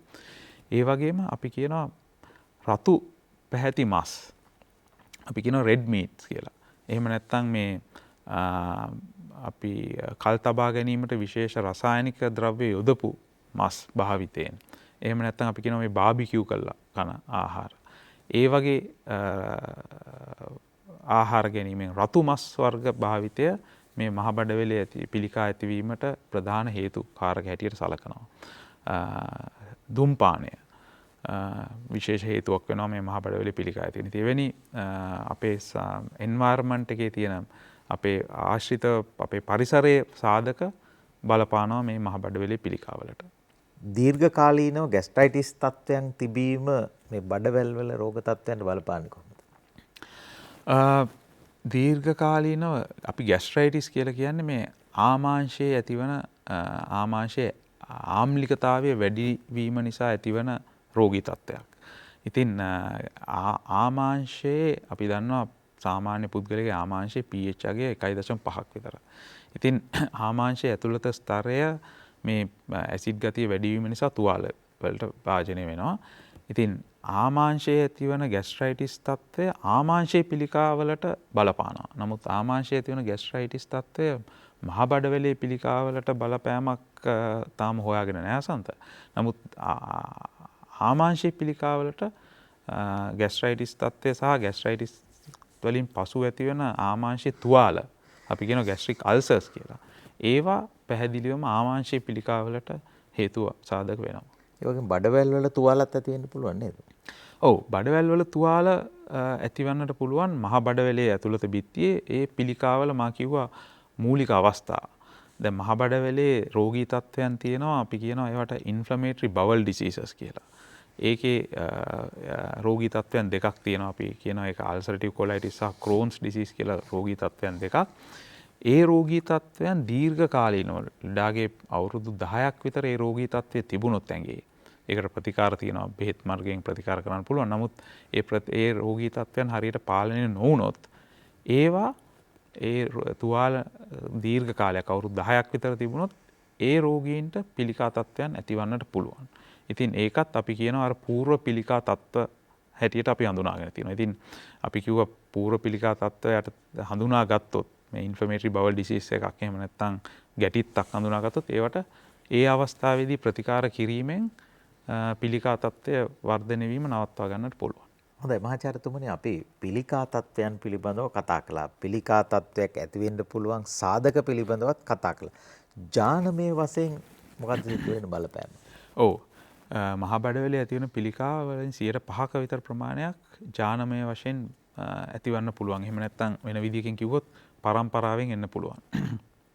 එතකොට මේ පරම්පරාවෙන් අපේ පවුලේ කවුරු හරි එක්කෙනෙකුට මහ බඩවැලේ පිළිකාවක් ඇති වුණොත් ඒකට මේ පරම්පරාවෙන් එන පිළිකාවල ස්වභාවය තමයි ඒ රෝගීන්ට පිළිකාව ඇති වෙනවා සාපේක්ෂව තරුණ වයසේදී. දැන් පිළිකා ඇති වෙන සාමාන්‍ය වයස් ප්‍රමාණය ගත්තොත් අවුරුදු 50, 60, 70, 80 ඒ අවස්ථාවේ තමයි සාමාන්‍යයෙන් මේ පරිසර සාධක වලින් ඇතිවන පිළිකා ඇතිවන්නේ.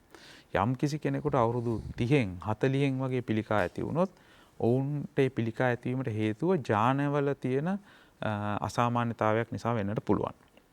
ඉතින් එවැනි රෝගියෙක්ගේ පවුලේ අනික් අයටත් ඒ ජානය තියෙන්නට පුළුවන්. එතකොට දැන් මම මේ රූප රාමුවට යොමු වුණොත් මේකෙදි පෙන්눔 කරලා තියෙන්නේ මේ මහා බඩවැලේ ඇතුළත බිත්තියේ මේ කුඩා ගැටිති 100 ගාණක් 1000 ගාණක් තියෙනවා. ඉතින් මේක මේ අවුරුදු 15ක විතර දරුවෙක්ගේ පින්තූරයක්.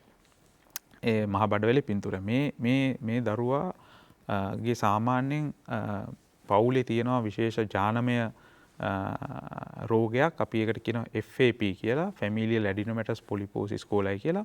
මේක පූර්ව පිළිකා තත්ත්වයක්. මේ ජානවල තියෙන අසාමාන්‍යතාවයක් නිසා තමයි මේ තත්ත්වය ඇති වෙලා තියෙන්නේ. මෙම දරුවා අපි දිගටම ප්‍රතිකාරයක් නොකර තිබ්බොත් අවුරුදු 20ක් 30ක් යනකොට අනිවාර්යෙන් මේ දරුවාට පිළිකාවක් ඇති වෙනවා.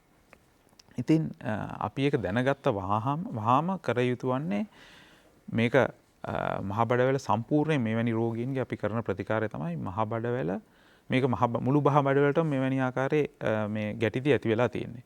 එතකොට කලින් හඳුනාගත්තොත් මුළු මහ බඩවැලම ශල්‍ය කර්මයකින් ඉවත් කරොත් පිළිකා ඇති වෙන්න කලින් ඔහුට පිළිකා අවදානම නැති වෙනවා. ඉතින් එවැනි රෝගීන් එවැනි පවුල් ශ්‍රී ලංකාව තුළ ඉන්න ලෝකේ හැමතැනම ඉන්නවා.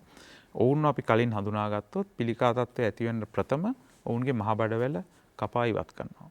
එතකොට පිළිකා අවදානම නැති වෙනවා. ඒ වගේම තවත් දැන් මේ එසේ කපා ඉවත් කරපු මහ බඩවැලක් තමයි මේ කොටසක් තමයි මේ පෙන්눔 කරලා තියෙන්නේ. මේ සියල්ල මේ කුඩා ගැටිති හැටියට තියෙන මේවා මෙහෙම තියෙන්න දුන්නොත් අනිවාර්යෙන් 100%ක අවදානමක් තියෙනවා ඉදිරියේදී පිළිකා තත්ත්වයක් ඇතිවන්න. ඉතින් ඔබ වැදගත් සිතේ තබා ගත යුතු දෙයක් තමයි ඔබගේ පවුලේ යම්කිසි පුද්ගලයෙක් ඉන්නවා නම් අවුරුදු 30 40 වෙනකොට බඩවැලේ පිළිකාවක් ඇති වෙච්ච ඔබ කළ යුතු වන්නේ වහම් පරීක්ෂාවට ලක් කරගත යුතුයි. ඔබටත් ඒ ජානමය තත්ත්වයේ තියෙනවා කියලා. ඒ ජාන හඳුනා ගන්නට පුළුවන් ලේ රුධිරය පරීක්ෂාවෙන්. ඊට අමතරව මහබඩවැල පරීක්ෂා කිරීමෙන් ඔබට එවැනි රෝගී තත්ත්වයේ තියෙනවද කියලා පරීක්ෂා කරලා බලන්න පුළුවන්. විසඳතුමනි ඔය බඩවැල ගැන අපි කතා කළා. ඕක ඉවත් කරන්න සිද්ධ වුණොත් යම්කිසි හේතුවක් නිසා ඒකට විකල්පයක් හැටියට යමක් යොදලා ජීවත් වෙන්න පුළුවන්ද මිනිසෙකුට? ඔව් මෙහෙමයි. හසන්ත වැදගත් ප්‍රශ්නයක් ඔබ ඇහුවේ. මහා බඩවැල අපි කලින් වැඩසටහනවලදී කතා කරා මහා බඩවැලේ කෘත්‍ය වන්නේ ජලය අවශෝෂණය සහ ලවණ අවශෝෂණය සහ මල පහ නිපදවීම. එතකොට මහා බඩවැලේ මම කලින් රූපරාමුවේ පෙන්වුවා වගේ මුළු මහා බඩවැලටම බලපාන රෝගී තත්ත්වයක් ආවොත් අර කුඩා ගැටිති වගේ ආවොත් එහෙම නැත්නම් අර මහා බඩවැලේ ආසාදනයක් තියෙනවා අල්සරටිව් කොලයිටිස් කියලා. එවැනි රෝගී තත්ත්වයක් මුළු මහා බඩවැලටම බලපෑවොත් අපිට මුළු මහා බඩවැලම කපා ඉවත් කරන්න පුළුවන්. එතකොට රෝගියෙකුට මහා බඩවැල නැතුව ජීවත් වෙන්න පුළුවන්. කිසි ප්‍රශ්නයක් නැහැ. කුඩා බඩවැල එහෙම බෑ. කුඩා බඩවැල මුළු කුඩා බඩවැලම නැතුව රෝගියෙකුට ජීවත් වෙන්න බෑ. මොකද කුඩා බඩවැලේ අපි කලින් සාකච්ඡා කරා කෘත්‍ය වන්නේ ආහාර ජීර්ණය සහ අවශෝෂණය. එතකොට ඒක අපිට අවශ්‍යයිනේ. අපේ ශරීරයේ පෝෂණය ලබා ගැනීම අත්‍යවශ්‍යයි. එතකොට කුඩා බඩවැලේ සුළු කොටසක් හරි ඉතුරු වෙන්න ඕනේ ජීවිතය පවත්වාගෙන යන්න. එහෙම නොහැකි වෙන රෝගී තත්ත්වයන් තියෙනවා. උදාහරණයක් හැටියට මේ බඩවැලට රුධිරය සපයන රුධිර නාල හිටපු ගමන් සමහර රෝගීන්ගේ අවහිර වෙනවා. මේ උදාහරණයක් හැටියට හදවත තුල තියෙන ලේ කැටියක් හදවතින් එළියට ඇවිල්ලා එකපාරට මේ කුඩා බඩවැලට රුධිරය සපයන ප්‍රධාන රුධිර නාලයක් අවහිර කරන්න පුළුවන්. එහෙම අවහිර කරොත් ඒ කුඩා බඩවැල සම්පූර්ණයෙන් මිය යනවා. එවැනි අවස්ථාවක මීට අවුරුදු 25කට 30කට කලින් නම් කුඩා බඩවැල සම්පූර්ණයෙන් මැරෙනවා. රෝගියාගේ ජීවිතය බේරා ගන්න බැරි වෙනවා. නමුත් දැන් විද්‍යාවේ දියුණුවත් සමගම හැකියාව ලැබිලා තියෙනවා මේ කුඩා බඩවැල් බද්ධ කිරීමේ තත්ත්වයක්. ශ්‍රී ලංකාව තුළ තාම ඒ වර්ධනය වෙලා නැහැ. නමුත් ලෝකයේ අනෙක් රටවල් වල කුඩා බඩවැල් බද්ධ කිරීමේ හැකියාව තියෙනවා. අපි කියනවා ස්මෝල් බවල් ට්‍රාන්ස්ප්ලාන්ට් කියලා. ඒ කියන්නේ කෙනෙකුගේ බඩවැලක් තව කෙනෙකුට බද්ධ කරන්න පුළුවන්. බද්ධ කරන්න පුළුවන්. ඔව්. ඉතින් එවැනි දියුණු තාක්ෂණය දැන් මේ වෛද්‍ය විද්‍යාවේ බිහි වෙලා තියෙනවා. ඉතින් කුඩා බඩවැල සම්පූර්ණයෙන් මිය ගියොත් ස්මෝල් බවල් ට්‍රාන්ස්ප්ලාන්ට් එකක් කරලා ජීවිතය පවත්වාගෙන යෑමේ හැකියාව තියෙනවා. එහෙම නැත්නම් ඒ පහසුකම නැත්තම් අනික් දේ තමයි කරන්න තියෙන්නේ අපිට අවශ්‍ය සියලුම පෝෂණ ද්‍රව්‍ය ඉන්ජෙක්ෂන් මාර්ගයෙන් රෝගීන්ට ලබා දෙන අවස්ථා. අපි කියනවා ටෝටල් පැරන්ටල් නියුට්‍රිෂන්. ඉතින් එවැනි ඒක අධික වියදම් යන වැඩක්. එම ප්‍රතිකාර ක්‍රමයේම සංකූලතා බොහොමයක් තියෙනවා.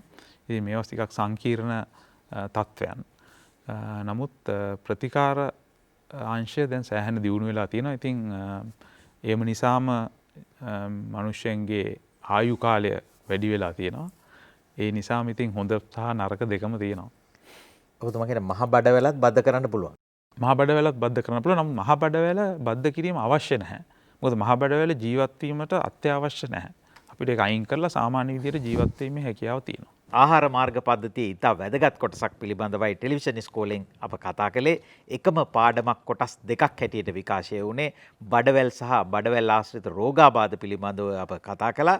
අප ස්තුතිවන්ත වෙනවා ශ්‍රී ජයවර්ධන විශ්වවිද්‍යාලයේ වෛද්‍ය පීඨයේ ශල්‍ය වෛද්‍ය විද්‍යාව පිළිබඳ මහාචාර්ය කළුබෝවිල මහරෝහලේ ශල්‍ය වෛද්‍ය විශේෂඥ මහාචාර්ය භවන්ත ගමගේ මහත්මයාට, ඒ වගේම අපේ ප්‍රකට ජීව විද්‍යා ගුරුතුමා තිස්ස ජනනායක මහත්මයා ශුද්ධ ජීව විද්‍යාව පිළිබඳ උපාධිධාරියෙක්, ඒ වගේම මනෝ විද්‍යාවත් හදාරලා තියෙන අපේ රටේ කීර්තිමත් ගුරුවරයෙක්.